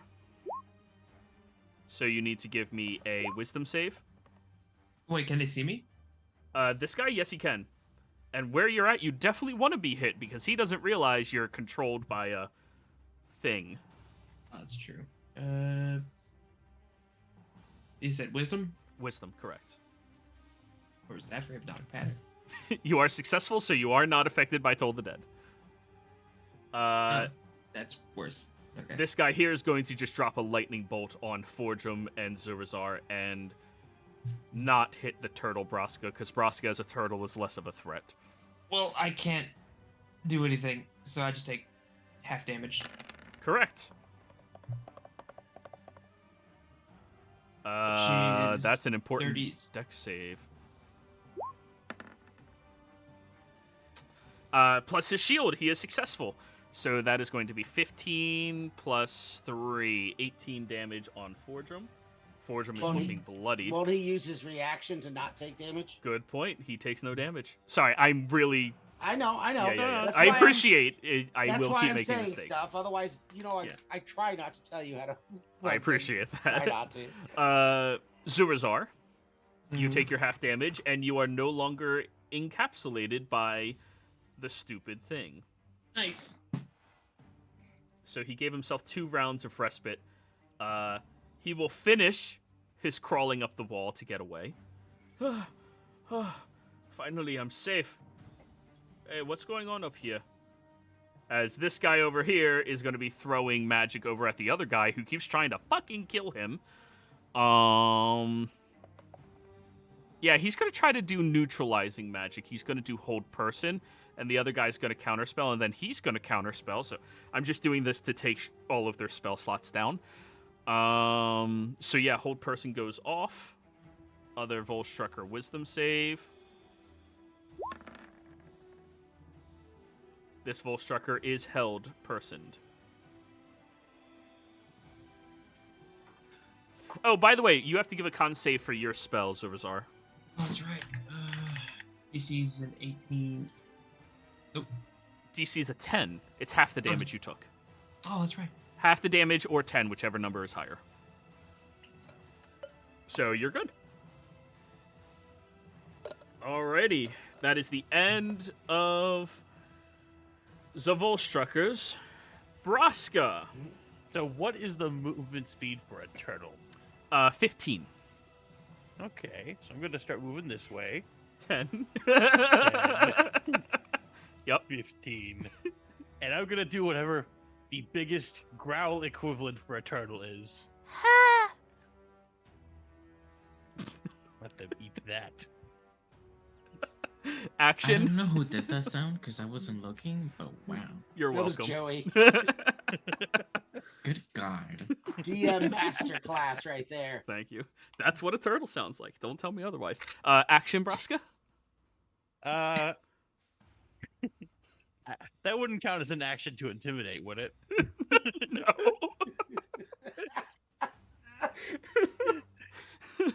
I'll Then allow I that guess as your I'll bonus. dash. I'll allow that as a bonus action. All right, where are you dashing to? Up to them. All right, keep in mind you are slightly less intelligent than you usually are. Doesn't matter much. Also, I'll label the one who's concentrating on the spell. That's this dude over here. So Braska is yellow. There we go. And we'll do this so you know you're a turtle that's yelling. Zurazar, you can fight. There's 2 sons of bitches up there. That son of a bitch that you're controlling is currently held personed. Then there's a lot of people fighting with...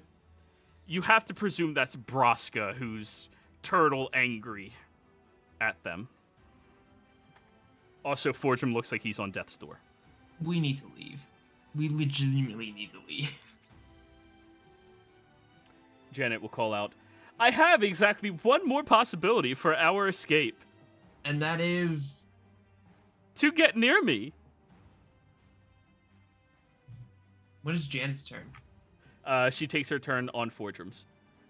Okay, I just slap Fordrum on the shoulder. We're gone. Going to move here. Doo-doo-doo. Do you need to be closer to Braska? I do.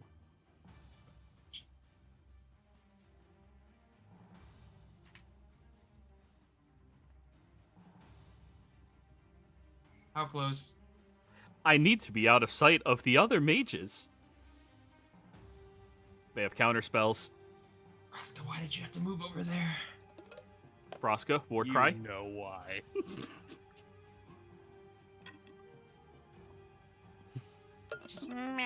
Okay, fuck. Okay, instead, can I just go Fortune, give it Janet. Get out. I got my own way out.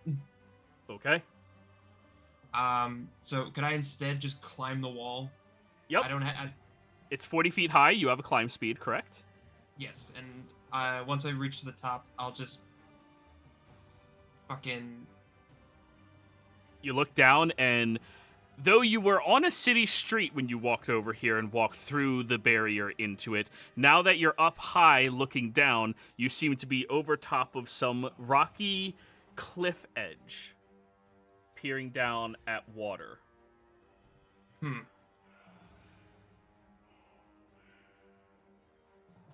know what?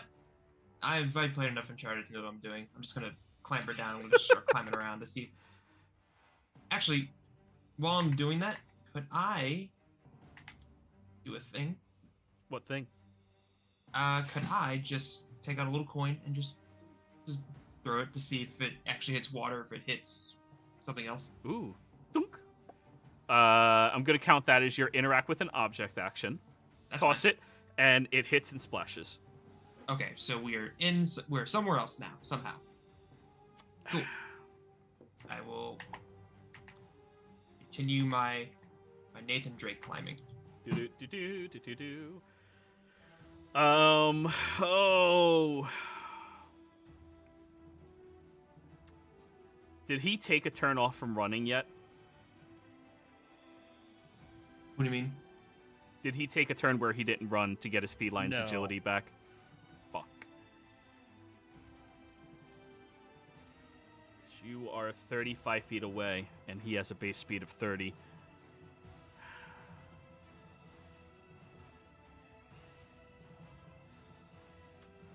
Fortune will use his action and dump 40 points of healing into himself. And He then just use his action to dash.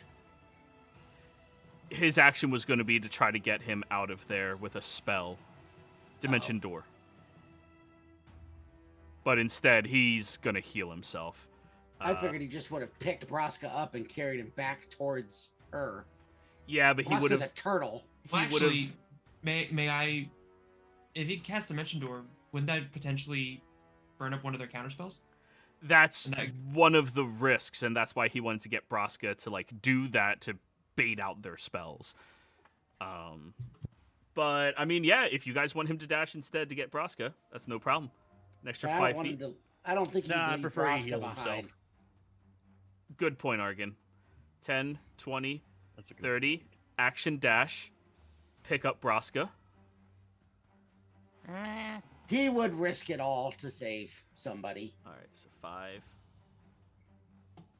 15, 20, carrying Turtle Braska with him over to here. They don't have weapons for attacks of opportunity. Wait, how much further did he go? That was 5. And they don't have Warcaster? Listen, these are like the low-end Volstruckers. Like, you guys have depleted his resources. So that's 20 feet to get there. And he is going to 10. Yeah. He's going to get over here, carrying Turtle Braska. Janet will position herself here. Yep, that's within range. All right, guys. She is casting her last 8th level for teleport with Braska and Fordrum. 2 Volstruckers are going to attempt to counterspell. She saved 1 last 3rd level for an actual counterspell. Janet is highly intelligent, so she knows giving them misinformation is advantageous to her. So, this one Volstrucker has to make an intelligence check. DC 18 to keep you all here. Are you ready?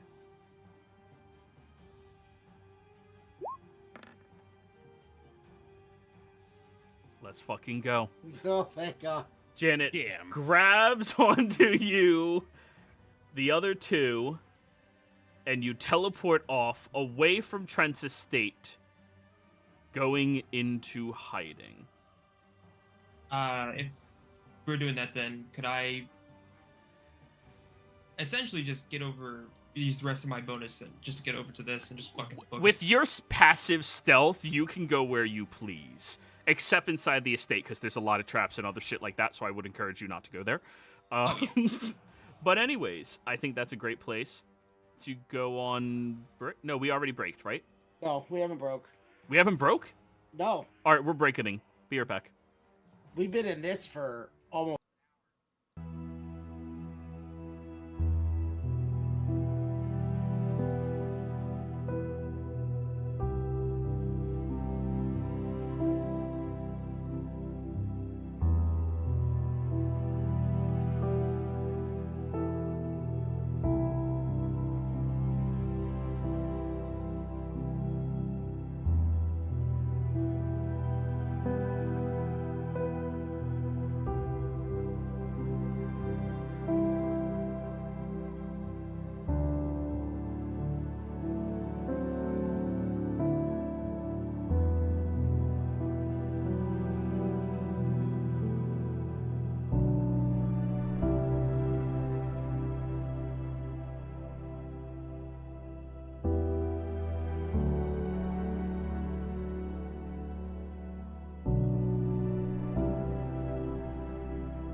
welcome back, everybody. Before we jump into the action, don't forget to like, comment, and subscribe. All of those things help us out tremendously. If you're interested in supporting our community a little bit further, consider becoming a member here in our YouTube channel. Memberships start at just $2 a month, and you gain access to some really cool emotes. Lastly, if you want to join any of our games, we do have open slots available. This game, Saturday early game, and Tuesday early game. All of those are completely different games in different areas of the world, different levels, doing different things, and achieving in their own special ways. Some groups are achieving by not TPKing. Other groups are achieving by trying to get their gods ascended to godhood. And other groups are achieving by stealing pirate lord ships out from underneath their noses. So, if you're interested in any of those, be sure to let me know. Where last we left off, Capriccio, Argon, and your new bestie, Uladan, stepped out from a random student's room. But when you turned, gazed out down the hall, you see Vestaragna standing there, glaring in your direction. Uladan? Yes, Ves.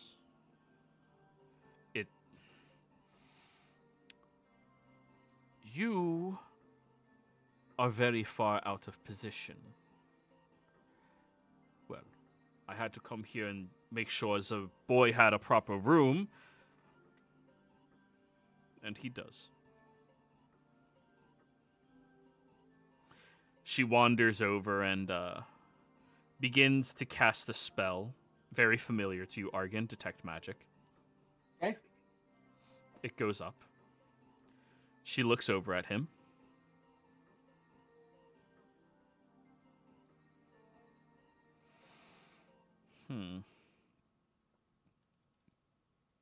No strange spells or anything.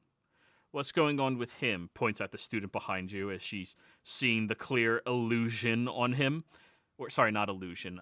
What's mind altering modifier? Enchantment. Enchantment, thank you. Jesus. Wizards are too fucking smart, man.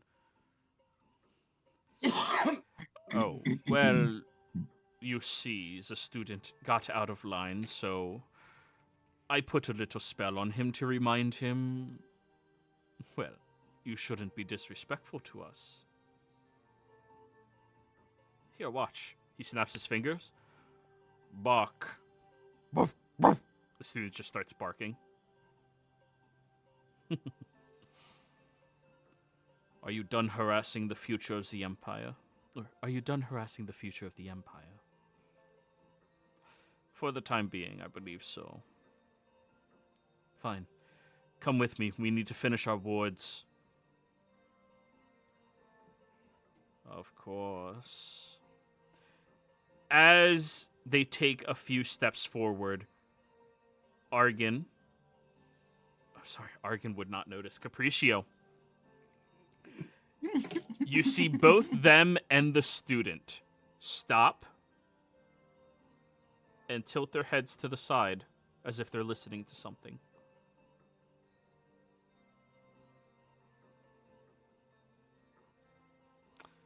Okay. A moment goes by.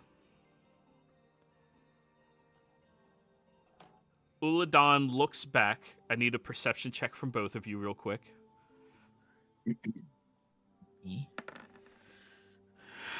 17. Let's go. 29. You both would notice that he uses the giant sign language for stay. Okay. Capriccio, you don't recognize, but you think Yeah, I this don't means agree. stay. But Argon, giant sign language, since now he knows you're Argon Lyceum, you understand giant sign language. And as that happens, he and Ves go running, taking off, and many of the doors to the students' room start bursting open and the students start running, hauling ass out of there.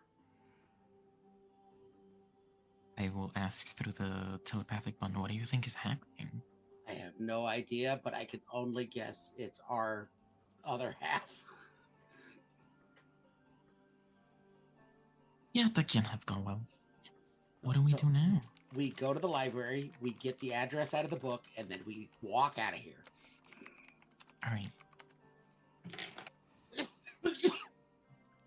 So, you notice many of the students are taking to the halls, putting on their combat-ready robes and casting mage armor on themselves. Every first-year student of the Solstice Academy seems to know how to do this.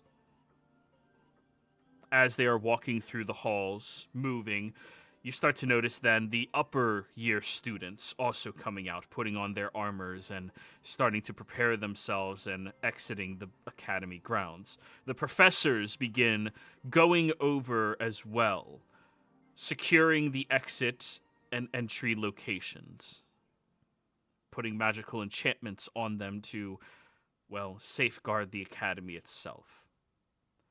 One professor stands out amongst all of them.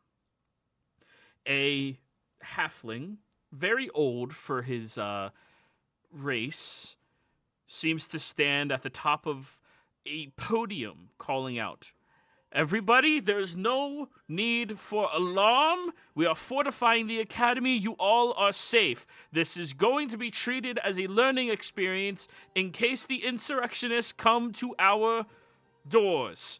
Be ready, be many, and be prepared. All third-year students or higher, go to the front of the lines first. Second and first-year students are in the back. The professors will be in front of them. Be careful. Remember This is your all in- training. Remember your mage armors. Remember everything." This is all in common. Not Okay. all Zemnians speak. Zemnian is their primary language. It's an academy. Once you get further south, people very commonly speak Common instead of Zemnian. Yeah. I would like a stealth check from you to make it through the crowd, Argon, or else they're going to start dragging you to the front lines. Yep. Or sorry, not the front lines, the back lines. 20! That's fucking good for What? you. I know. Humans, What is man. happening with this human form? Humans are know. insane. The human form is nimble. It's just stupid. So overpowered. That's When why you're- everyone plays human. Yep. When you're used to being, 8 A feet tall. 7.5-foot tall Goliath. Yeah. A 5.5-foot human seems responsive. It's like driving a rig versus driving a sports car. Gravity, who is she? But you find your way over towards the stairs.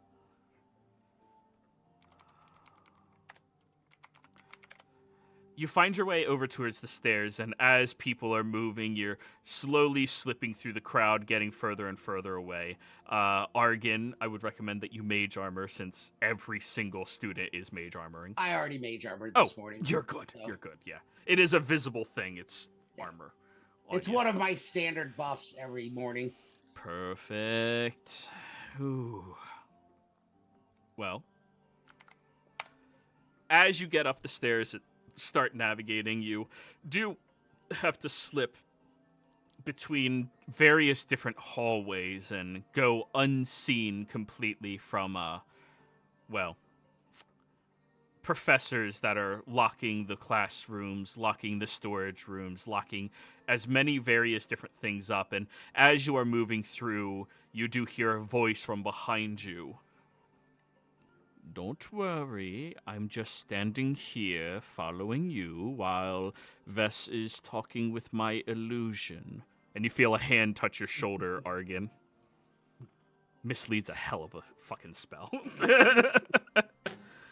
You're going I to have have... that spell and I never use it. It's so good. So wait, is this guy a sorcerer? No, he's something. No, mislead's a wizard spell. No, but I imagine it's that he cast it. Oh, wow, he might. Maybe he has like Meta magic. meta magic in some form or another. Yeah, I mean I have it, so he could. Yeah. or a Mislead is prepared also spell. only semantic components, so it's easily hidden from people who don't notice things. Yes. When Oh, I it's didn't know just that. hand Witch symbols. wizards. Yeah. I gotta start remembering that spell. It's really good. Oh no, silence. I'm out. Anyways, I can't hear you right now, but I do fully speak your language of signing.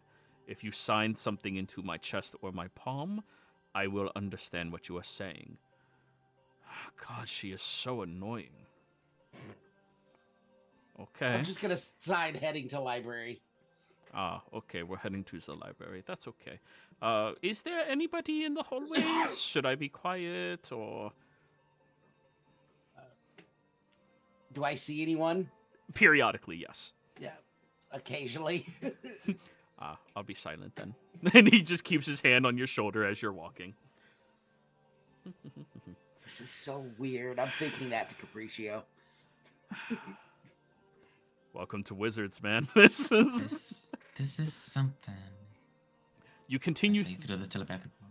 You continue through the halls until you get over towards the evocation library itself. It does take you a little roundabouts to get to that location, and as you get there, you see that there is a professor who locks the door, puts a magical arcane lock on it, and then magical glyphs go across it as well to safeguard this very important library to the academy itself. Interesting factoid about the Solstice Academy compared to the Lyceum. The Lyceum separates its information based off of interactions. She did have... sorry, he's not in the game.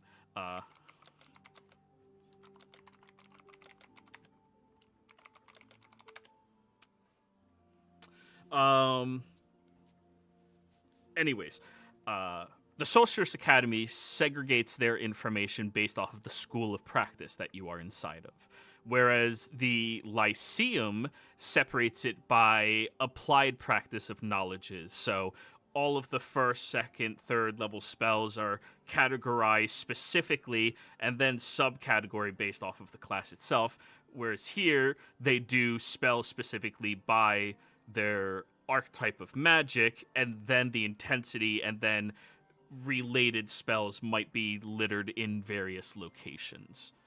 So you are walking into the section that this entire area is nothing but evocation magic. Okay. Yeah. I'll wait for the teacher to wander off outside of his... I'm not going to approach while he's up there. Yep.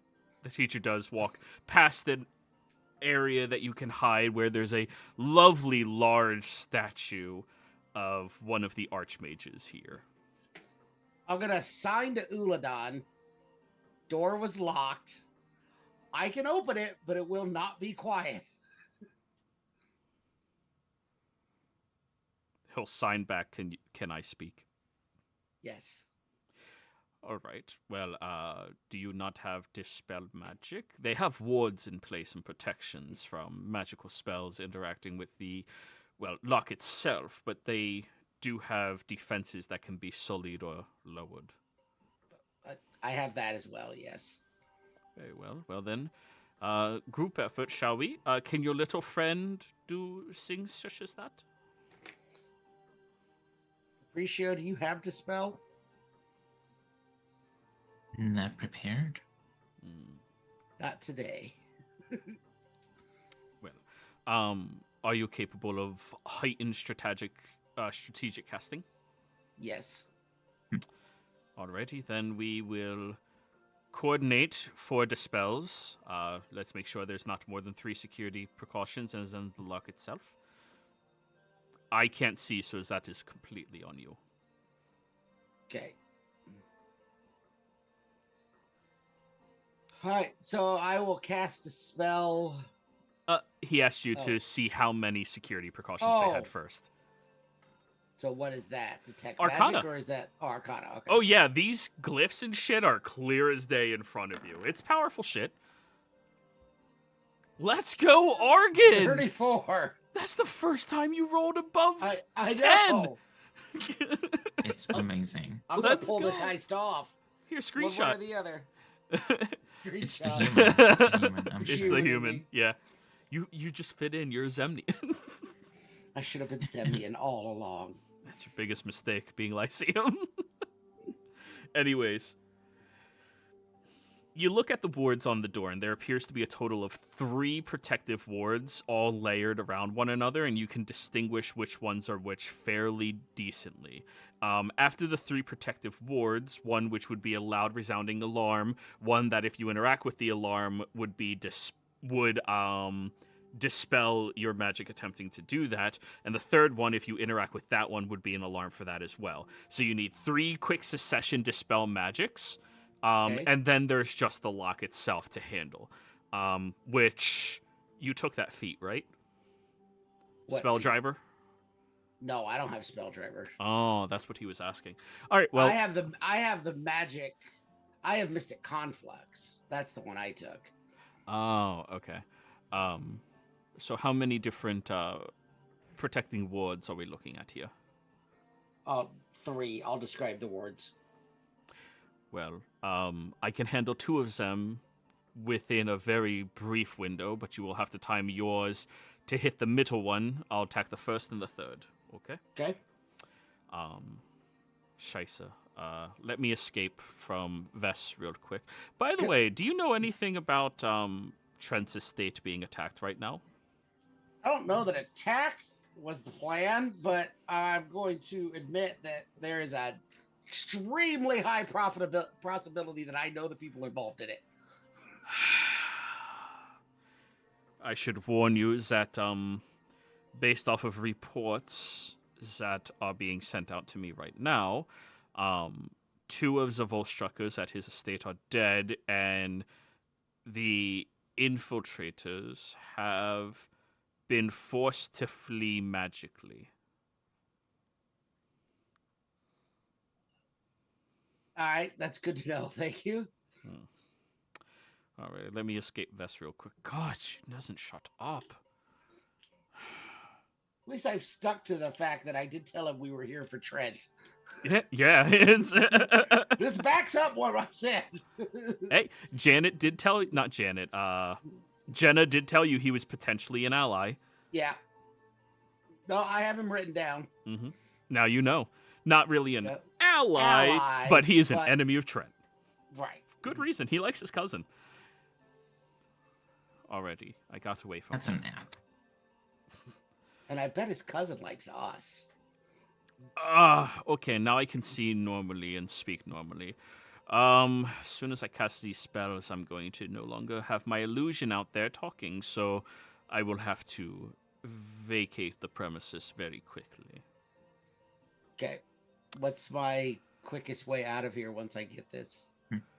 The front entrance has every single student protecting it, while the professors, higher years, and local mages are protecting the sides and rear entrances and exits as well. So that's up to you. Okay. I would not recommend you go through the east wing. Vess and myself are over there. Yeah, I will stay away from there. Good call. I'm not going to betray someone else who believes she's doing her duty for the Empire. I wouldn't ask you to. Good. So he begins muttering the words, and he will target the first and the third. You have to target the middle one. Okay. So this is about timing here, Argon. Okay. Very important timing. If you dispel magic too early, one of the other ones will proc and go off, which are the alarms. Okay. And if you do it too late, the third one will proc on his as he's trying to do it. So, I need you. What do you think is a fair check to know your timing on this? Because my heart says I tell you sleight of hand. But I'm timing casting spells with another archmage. Mm-hmm. So I think, we could, since I know the spell he's casting, Mm-hmm. I should be able to use Arcana to time my casting along with his. Okay. We'll meet in the middle and we'll say history. Okay. This is you knowing the Zemnian form of Dispel Magic, going over how quickly he's doing and knowing when you have to start your incantation in order to do it, since you're both doing it in different forms. He is doing different levels of spell, different areas of spells. Culturally, they're different. So you're adapting. So this is going to be considered a history check. With my 34 Arcana, do I know how powerful I need to dispel to guarantee a dispel? 5th. Okay.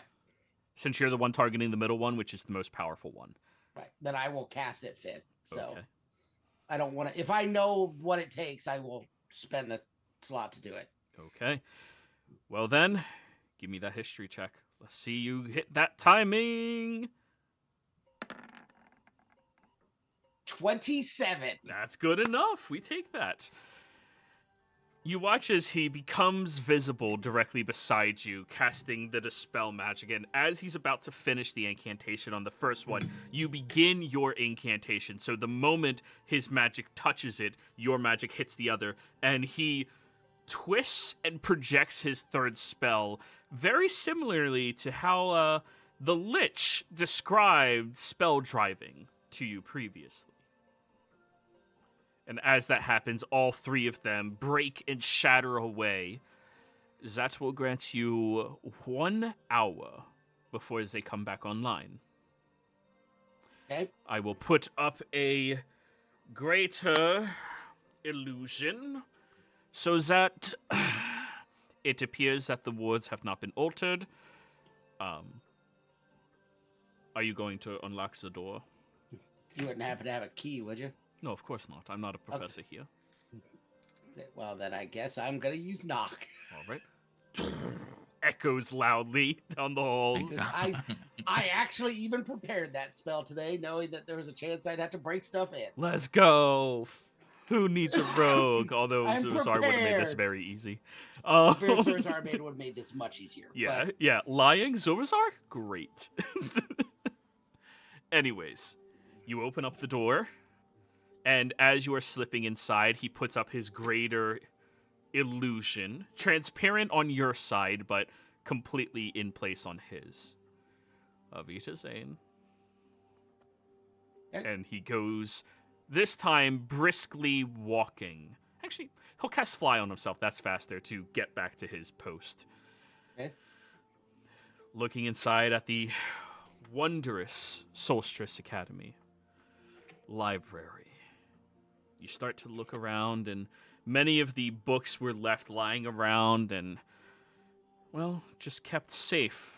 Students were just researching here a couple of minutes ago. But of course, now you have to think. Something didn't go right with the other group attacking the home of Trent. That thought just has to linger somewhere in your mind. By the sounds of it, they escaped, but you have no idea to what detriment. You begin looking around. And do you know where you're looking, Argan? I know what book I'm looking for, so do I know... I've been here. Do I know how they organize their library? Dewey Decimal System. Okay. Yes. That I'm looking for matches and useless nuts. Matches and useless nuts. That's All what you right. called it. Yep, that's the name of the book. Roll me an investigation, please. Okay. Capriccio, you can help with this since there's nobody else in this section of the library. 30. Do I do investigation or do I do? Well, I forgot he has foresight, so he doesn't need help on anything. But you can do your own investigation as well if you would like. Sure, why not? We're the Forsyth brothers right now. Hell yeah. God, all of the foresight was in this group. Yes, it was. 5. 5. I You think jump- I find it first. You jump onto a table, and somebody had a glass of milk. Just... I find it and you claim credit. See, I told you it was there. But Argan, as you are wandering through the library, looking for various things, Capriccio, you notice a small furry creature steps out from one of the bookshelves and walks over to the table where you are seated. They have a kind of creature? fox-like snout, glasses positioned on their nose, and robes on their body that don't quite reach the floor, revealing bipedal fox-like legs as well. They walk over to where you are. Wait, how big is this creature? Small. Okay. And it How is picks up one of the books, looking at you strangely, and begins taking more books. And it looks like it's organizing the library. I am going to pull at Argan's attention through our telepathic bond towards this creature. Do I know what this creature is? Roll me a religion check. Sure. 16. Oh, these creatures. As soon as Roll20 wants to respond to what the fuck I'm telling it to do, do it. Do it. Bruh.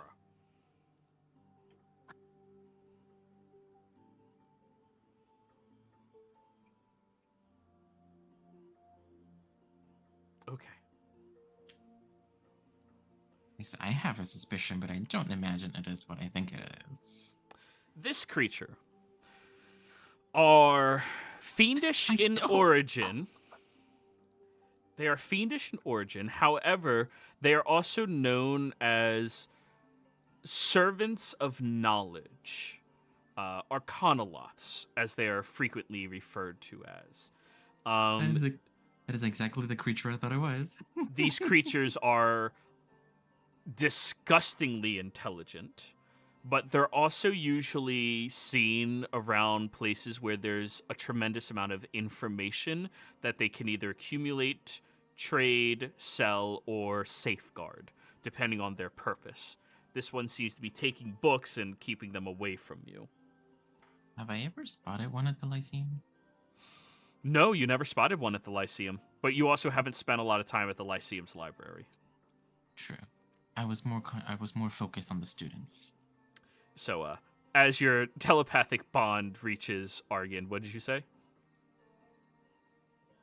I didn't really say anything. I was kind of drawing his attention, basically, Well, towards the Arcanoloth. unfortunately, every time Argan's about to notice it, these creatures seem very nimble and unperceivable by him, but your high-ass passive notices.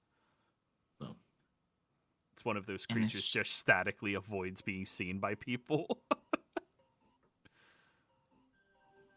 and it's not doing anything much, is it? It's taking books and reorganizing them where they should be on the shelves. Yeah. Yes. Okay. Okay. And it I'm just seems going very suspicious of you as it walks by. Going to walk around this table and keep an eye on him, and I'll tell Argan that there's an Arcanoloth in the room. Religion If I check. had, I'm gonna say, if I had exposure to them, Oh, 17. 17. Supposedly there's Arcanoloths in the Lyceum library. You've never seen one. You think it's a lie. You know of very few people who ever exclaim that they've seen one as well. yeah, I'll pass that back to Capriccio. Though I completely believe, for all I've seen, that if anybody could see one, it would be Capriccio. He's proven to me more times than I can count that he's far more observant of what's going on in the world than I am. So I'm just gonna sit there with my eyes on it, just swaying my tail from side to side. if we ever have free time, I'm going to take you back to the Lyceum to see if there really is one in our library or not. People always claim there was, but I've never seen it. And it very seldomly breaks eye contact with you, Capriccio. And it's not like sneering at you or anything. It's just keeping a suspicious eye on you.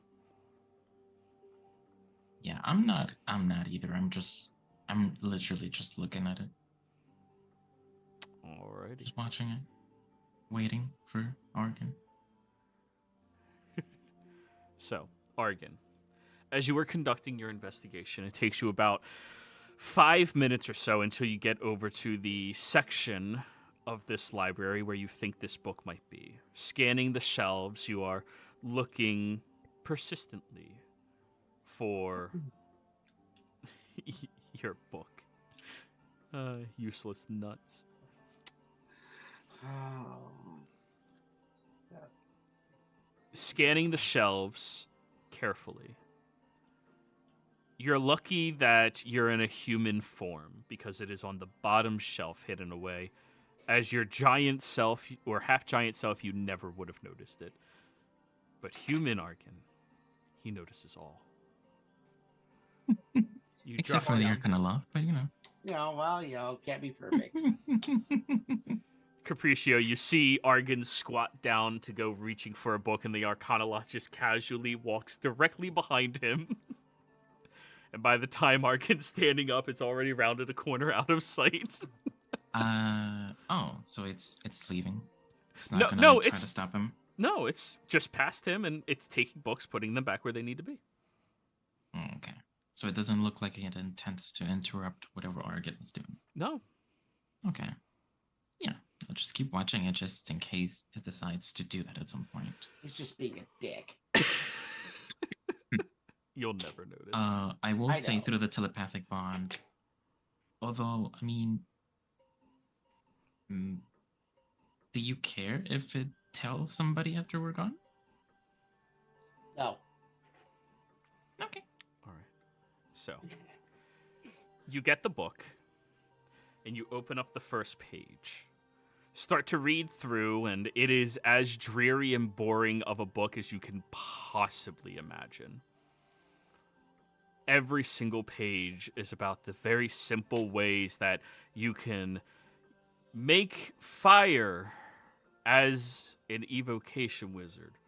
There's firebolt, there's produce flame, there's burning hands, there's a ball of fire, there's fireball, there's scorching, and it's just so mind-numbing. Any intellectual knows that evocation is the jock school, where there's a reason they chose to blow shit up. Am I wrong? No. But as you read through the book and your mind is going numb, I need you to roll me a investigation. Okay. See if you can't find anything else. 22.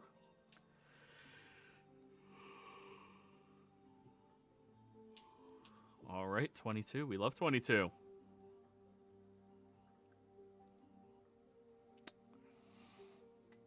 As you're going through the book, you start to pick out that there are key words that are misspelled. And they're all misspelled differently, and you think that this is some type of hidden cipher. So you start copying down what the word is and what the misspelling is and what the regular word is, and you start to realize when you combine together every 5, they write out what is supposed to be a different arcane sigil. Different various symbols that you could produce in a circle to create a circle to cast through. Okay. It takes you about 30 minutes to figure out this cipher and translate through the entire book to get it. Okay. And looking at it, when you apply your knowledge of magic and your knowledge of magical circles, you get the address. All right.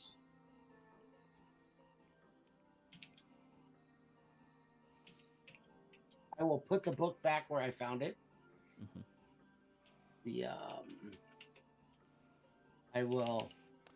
I am at one point would have been tempted to go looking for spells while we're in here, but knowing that everybody else is in so much trouble, I have a pretty easy time of convincing myself not to do that.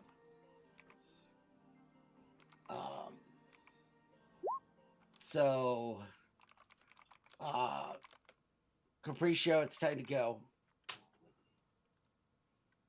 Alrighty. Do you have a quiet way out of here, or are we going out the loud way? What is the loud way? Through teachers.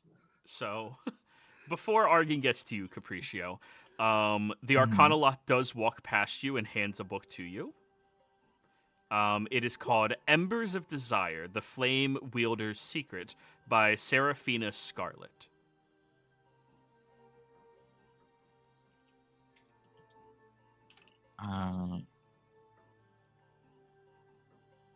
What can I roll some kind of maybe insight to like try to discern what he's like trying to do? Sure, roll an insight on this enigmatic creature. Yeah. Okay. Peace offering. It's suspicious of you this whole time, but you haven't done anything malicious. It thinks you would enjoy this book. I'm going to put my paw on the cover of the book, and I will look at Argon and meow loudly. Oh, take the book. And when you read the description, a tale of forbidden passions ignited by the flames of a forbidden magic, where an enchanting fire mage finds herself entangled in a web of desire and danger. Is this written in Zemnian? Oddly enough, no. Seraphina Scarlet is a national writer. I was trying to figure out how Capriccio managed to pick out a romance novel. I mean, how? Because I don't know that the Arcana Loft did this. I think Capriccio found this book on his own. I have not told you. You would also notice that every book in this library is just magically back on shelves, except that one. How did you find a romance novel in here, Capriccio? Is this what you've been doing? I'm going to give Argon a weird look, and I'm going to say through the telepathic bond, "Do you know me?" You have talents I guess I never will understand, Capriccio. Can't be easy to find this in a wizard's tower. Also contemplate no thumbs, but got it off the shelf. Yes. I have claws. But there's no claw marks. Argon would have noticed claw marks on a book. Absolutely. Yeah. Listen, don't ask questions, just pick it up. Okay, I'll pick it up. Now pick me up, slave.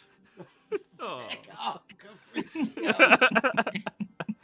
All right, so loud way or quiet way? What were you leaving? Do you have a way out of here, Capriccio? I can't. I have Pass Without a Trace prepared, but I do not believe I can cast it. Not in your cat form. You're not that type of druid. Not until next level. Next level I'll be able to, but not today. Mm-hmm. So do we wait out the alarm and just try and sneak out afterwards? Well, I don't think that's going to happen very soon. No, it's probably not. And if they decide that, it's over and back to business as usual, then they're going to be flooding the halls, and that's not going to be very conducive for us to leave. So do we go to the west door and see what it's like to get out of it? Because he said not to go to the east. So not go to the east tells me to go to the opposite direction. Yeah, we can't teleport either. I mean, he didn't say don't go east. He just recommended against going up against him and Vesteragna at the same time. That is the same thing to me. I'm not going to railroad. I am not quite suicidal enough to take on 2 archmages. Okay. Do you have a backpack with you or something? Yeah, I have a backpack. Okay. What I could do is I could get into your backpack, and then I can cast, go back to my fairy form, and then I can cast Pass Without Trace. So we try and sneak past them? So we're going to have to blow the lock down. Because I'm assuming they have the doors locked. Or are there locks on everything, or is it like magical gate? Or like magical seals. So we could just hide out until the alarm goes down and then try and sneak out then. If we hide close to the doors or close to the gates. It's risky either way. It is, but I'm not sure starting a giant fight's going to be less risky. Well, we both have foresight, and pass without trace is a +10. Our chances are pretty good, and you're a human, so that's like almost a guaranteed success. No, why would you tempt fate like that? Can we like go see a window or something? Oh, absolutely. Not in the library, because this is a safeguarded sanctuary. But you go over to one of the other professors' rooms. Actually, no, because they would have locked and sealed those up as well. You go down the hall where there are open windows down to the courtyards. I assume you're going over to the West Wing?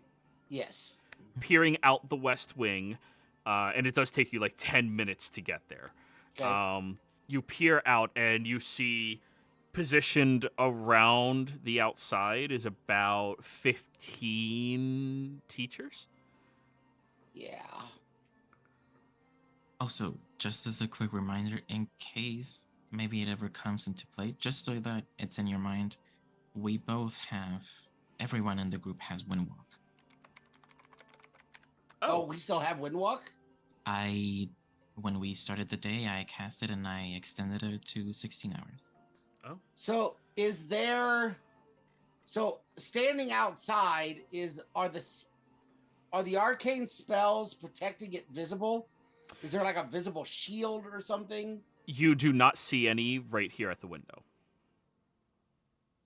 I'm assuming there's an outer wall to the Solstice Academy that they're guarding. I don't see anything surrounding the walls. I'm assuming the walls are a certain height. You see students surrounding the walls. On the walls. Surrounding it, yeah. But I don't see like a dome protecting the whole thing or not. Nope. I wonder if we could just fly out of here, Capriccio. Just Windwalk right out of the place. As long as there isn't something that physically bars us from going through, at the speed that we're going and coming from behind them, they're not going to be able to react fast enough to stop us. Yeah, and I mean, we're clouds, so right. Even if there's a tiny space, bro, through it very quickly. I think that's our best chance. Yeah. Okay. So I guess we'll try that, Joey. Okay. So, as you're standing there attempting to turn yourself into a fart cloud, you do hear whistling. And you look down at the hallway at a student who looks over at you. Hey, man. Just wave and hope he walks off. Yeah, he's walking directly like where you are standing as you're like concentrating on turning into wind. And he looks out the window. These stupid drills, am I right? Every time. Yeah, I usually don't see you skipping. Yeah, well, wasn't feeling it today. I got some terrible tests I need to study for, but I needed a break. I feel that, dude. Nicholas reaches a hand out to you. Boulder. Nice to meet you, man. Well, I got a date, so, see ya. Good luck. Thanks, you too. Student just keeps walking. Slackers in schools. There's always one. He harms my soul more than Trent. Listen, he didn't go to the call to arms, you know, like. What did he look like? Human, about 5'2", maybe late teens, early 20. Brown hair, right? Nicholas, yeah. Brown hair, blue eyes. I know what you're thinking, Capriccio. I'm gonna keep a mental note of that, just in case we ever come back and I find myself in need of extra help.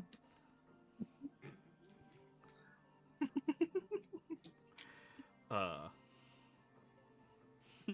you interested in cheating? But Pretty anyways, sure he is. you turn yourselves into fart clouds. On the magic or the date? Oh, come on now. Why not both? That's the Capriccio we know and love. Why corrupt one way when you corrupt both? So, both of you are now clouds. I need an investigation roll from both of you to see if you can't find a crack in this building to seep through. 19. Not bad. 30. 30 beats it. You go over towards one of the windows where you can kind of feel a faint draft as you see Capriccio's corporeal cat form like push a little bit backwards from the wind, and you go over to the crack and both of you slowly seep out. I need a stealth check as your fart clouds. So yourselves, but you know.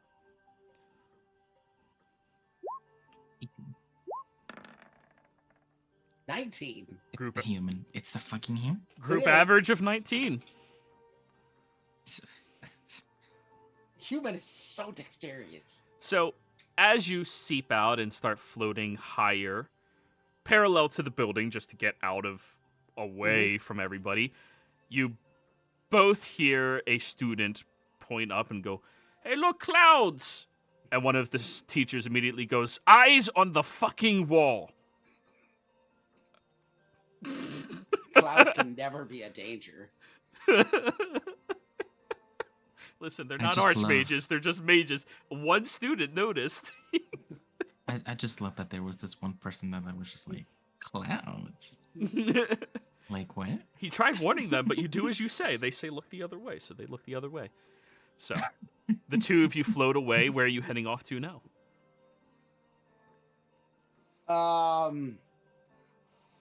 Well, so we still have telepathic bond. Yeah. Not for much longer, though. It's got to be about over by now. It only lasts an hour. Oh, then it's definitely over by now. Okay. Yeah. We can't talk in cloud form, or can we? I don't even know. You cannot. No. Okay. You can No, make we're fine. gestures and stuff, but that's about it. I guess I'll start heading out of town. As in Yeah, the I'll Shimmer follow you. Ward or outside of... Outside of town. Outside of the city. Okay, which direction? West. Never eat soggy waffles. All right. Past I That's- have never heard that mnemonic before. PA. Never eat soggy waffles, which I don't get, because soggy waffles are still fucking good. Soggy with syrup. Anyways. The two of you Soggy with water, fly though. that No. way. Yeah. Outside of the wall and land onto the ground. I have to check Fordram's sheet for something real quick. Zurazar, I would like a survival check from you to see if you can't figure out where you are currently, since you're at Trent's estate, and how to get back. I'm probably somewhere. Probably somewhere. That is an astute observation. 20. They have the front doors of the estate that open up inside that courtyard where you were previously. They open and close periodically from individuals coming and going. When you venture too far out, it seems like this estate is actually on a demiplane. It does stop after about 60, 80 feet or so, meaning you just have to sneak through the front door. Your passive stealth check, you succeed. Yeah, You could also turn into a cloud if you really wanted to. That's true. But if I could just go through passively without even having to try, then that's fine with me too. yeah. It's when you have reliable talent, it's just you succeed. Keep going. So you fart cloud, fly out, and well, you're back inside of Rexentrum, looking around carefully. There seems to be a lot of people out front of the building keeping watch on it. You even notice that there's someone who looks like Trent standing there snarling at the building itself. It looked like Trent. Exactly like him.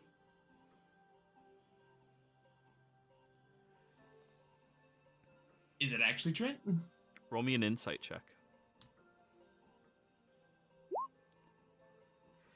It's a body double to keep up appearances. Not magical. It seems to be aesthetic or cosmetic. Does the guy seem magical at all? That you can't glean because they are wearing things that a mage would have. And he is surrounded by 2 Volstruckers and many more mages in the street that are currently trying to see what the fuck happened here.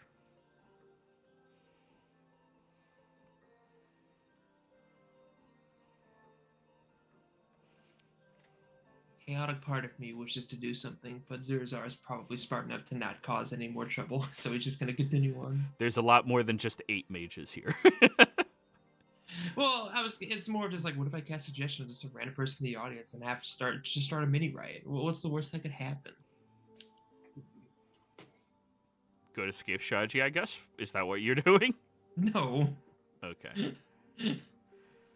So, now that you're outside the city, Argon, Capriccio, Zurazar, you made it outside the building, so you can freely go where you would like with your fart cloudy form. I'm not sure where we set to meet up. We didn't. They didn't. We have no plan. Fantastic. So normally I would do sendings to Fordrum, Yeah? but Fordrum's not here. Okay. So I imagine my backup, if it's not Fordrum, would probably be Zurazar.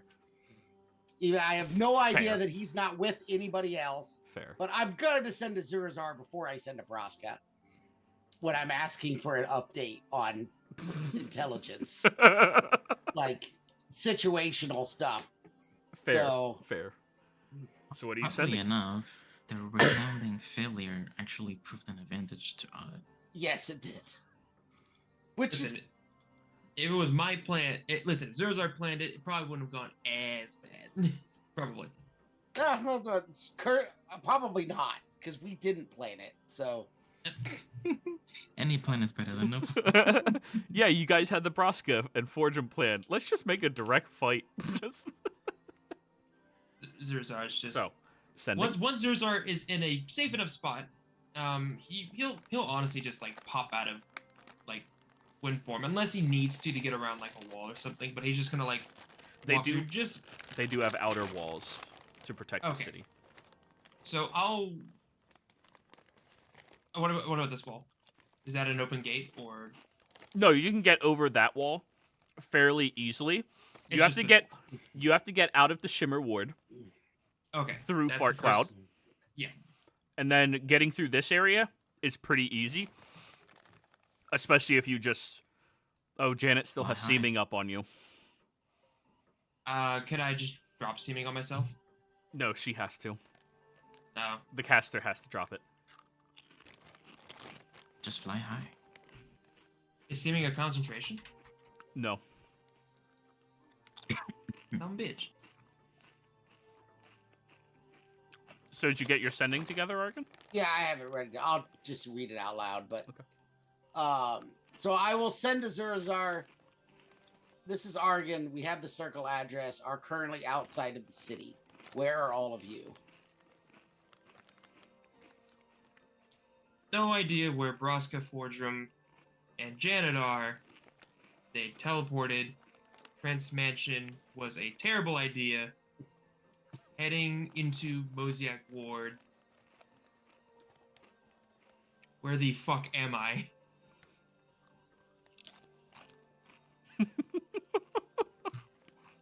I imagine that last one was just your mental thoughts. Where the fuck am I?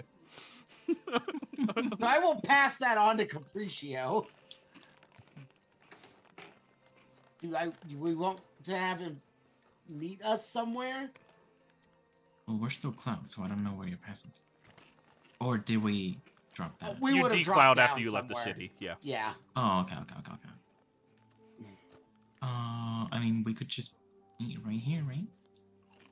Yes. All Where right. is right here, by the way? I don't know. He said he was heading into the Mosaic Ward, but Is that close? It was the front edge of the city we walked through, the really downtrodden part. But he doesn't know where the others are. So let's find out where they are first. So I will send something to Fordrum because I don't know that Fordrum's not here as a character. Basically the same information, other than talk to Zurazar, know you guys are a group. Where are you? We're outside city. Janet says, we are,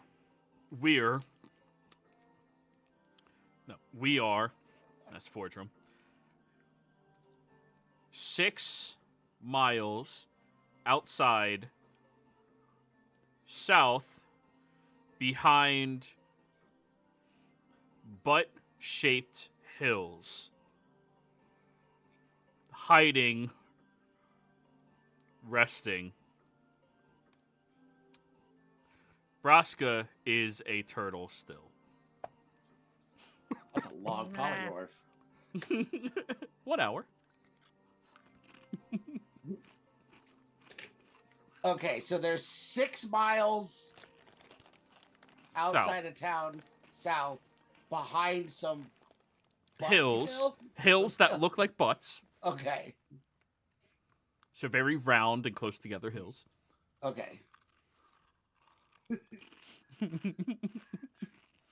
All right, so I will send another sending to Zurazar, telling him to meet us 6 miles south of the city, behind some hills that look like butts. Everyone else is already there.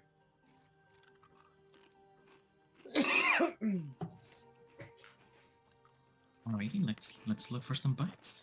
All right. And then we'll go look for butts after I send that to Zurazar. I don't have a time limit for when I have to respond to the sending, do I? I can just do it whenever. Technically, no, but I would say like within an hour, or else he'll forget. I'm gonna wait till the last second just to surprise him. Zurazar never responded. I don't know if he's okay. He's okay. All right. You know him better than I do. Melting in an acid pool right now. You never know. I found the unfortunate one invisible ooze that's just eating me alive. The one ooze in the entire town you happen to walk into. The one that's also not a deck shape. Oh man. That's pretty much what it's going to be. He's just going to be like, I'm just going to wait until, like, as he's kind of drifting, and then once he gets farther outside, he just pops out and just kind of just walks like through some of the more shaded parts. He's going to say, this has probably been the dumbest fucking day. I don't know why we decided to come here. So, for getting my ass kicked for no reason, he's going to just look at the sun. I give it maybe 50 minutes. He knows he deserves this. And then you keep walking. Capriccio, you can passively find butt-shaped hills. And around that hour mark, Zurazar also gets there and gives you the 50-minute boo to startle you out of nowhere. And when you all become corporeal down here... It's not really a boo. It's like after like 58 minutes and like 57 seconds, he'll just go, sorry, got distracted from other stupid bullshit. I'm about 2 minutes away. I need potions. I feel like death. I still look like a Volstrucker.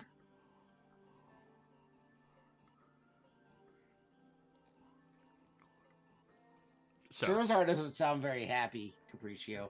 I'm not. He So seems to be dramatic. okay. and luckily he said that because as you're descending down, you see that there are 3 Volstruckers sitting by the butt-shaped hills, lounged out. Oh, thank God, no more cast. turtle.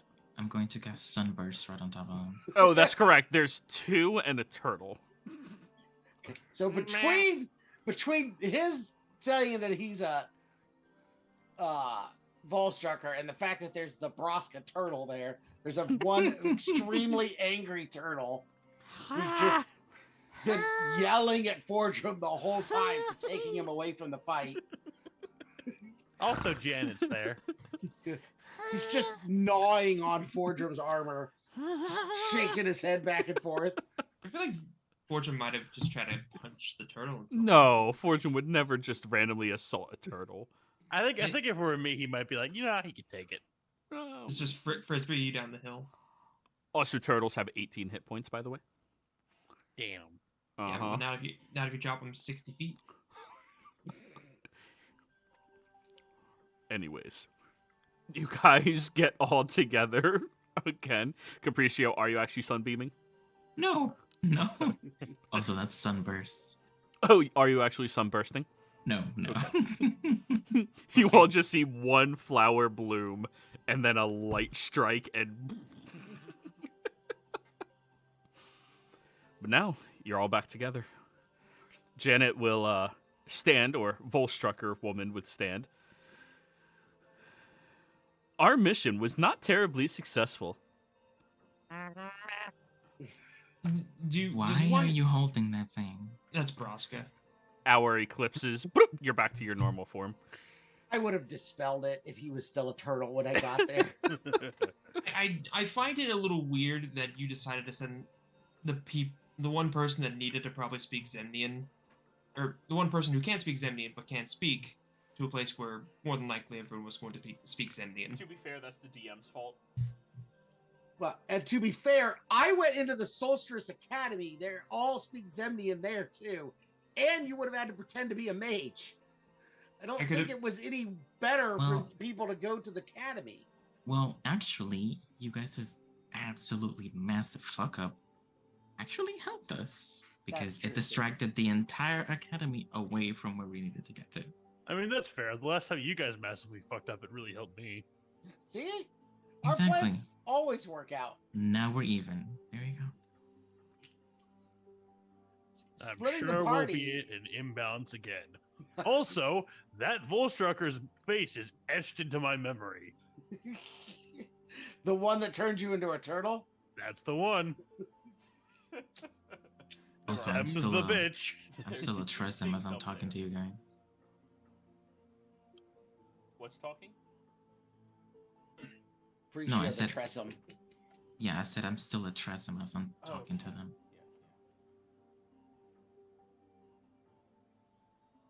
All right. So we can't go back to Trent's, and quite frankly, I don't think we should return to the Empire unless we have a really good reason. Break shit. No, the problem now is that since we failed rather magnificently at the estate, they're not only going to up the security. The word that an attack was attempted on Trent's home turf, quite literally, will more than likely up the security in the city as well. All right, let's go break shit somewhere else. There's still 2 more weapons out there. We actually made a friend in the academy. You made a friend here. Yeah. Kind of. We kind of did. A potential ally. The paralyzed guy. The peril. Yeah, Zorzar made a friend too. So I think at this point, I mean, Zorzar's right. We need to be out of the Empire.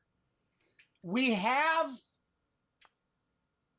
the portal instructions to the Volstrucker compound, which I think becomes useful as the final strike. When we're ready to face down Trent, 2 days.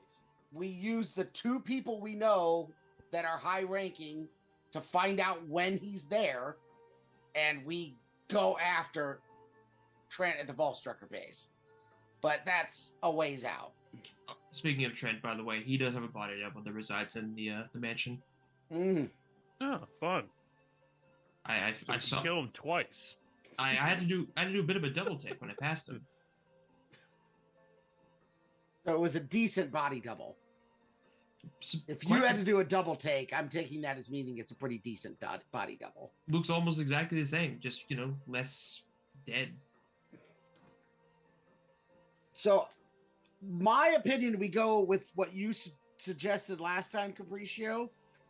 We go gather up the other one from the shade. We go destroy everything but the one that we don't know where it is. Have we considered the possibility it's inside Trend? No. It's possible. You're right. We think it's the book, right? I think we should destroy the ones that we have before we collect the one in the shade as a sort of failsafe. Okay. That's fair. Also, the thought of him reincarnating there, super funny. Well, Alright. we could. Go ahead. Do we know when he died last time that a phylactery might have dropped? I have sent a message to the people that were at least partially responsible for his death, telling him what we thought was his last phylactery, and if he had it on him. I never heard anything back. So I'm assuming it did not drop there. Or maybe they're dead. That's possible as well, but they were the ones that told me what they did. So, I mean, they may have died since then, but What kind of message did you send? Was it a send? it was a sending. They Don't never they need to be replied. alive to... Do you know if someone received the sending? Do I know if he received the sending, Joey? You are Because I aware don't think if it they goes receive through. it. You are aware if they received it or not, and they probably should reply. They just finished up their big fight, so. No, I know. I know. I went back and watched that one, so I know what happens to that person in particular. So Because I figure if like you try to target a dead person with sending, it just doesn't work. So if you say it worked, then No, it it just must be treats it alive. as if they're on a different plane, because so long as the soul's still alive. yeah, because remember I did a sending to Forgem after he died. Mhm. Well, yeah, because Forgem kept doing sendings to me. Yeah. Okay. He was more talkative from beyond the grave than when he was alive. So we still have no idea where the last one is.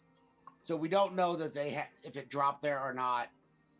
We obviously can't get into the two locations that it might be. So we'll have to assume that we have to go under the assumption that we'll find it when we finally face down Trent. And the last thing we do after facing down Trent is destroy his last phylactery. I don't know that there's any other choice at this point. Right. So we destroy the two we have, then go back to the shade, get that one, and then destroy it, and then go after Trent? Is that what we're thinking? Yeah. All right. Okay. That sounds like a plan to me. And I guess that's what we're going to be doing when we come back from break, or come back from my vacation. Yeah, because we're missing the next two, right? Yeah, the 3rd and the 10th. So our next session's the 17th. Players, thank you all very much for Wow. playing. Viewers, thank you for watching. Hope you had a great time. Goodbye.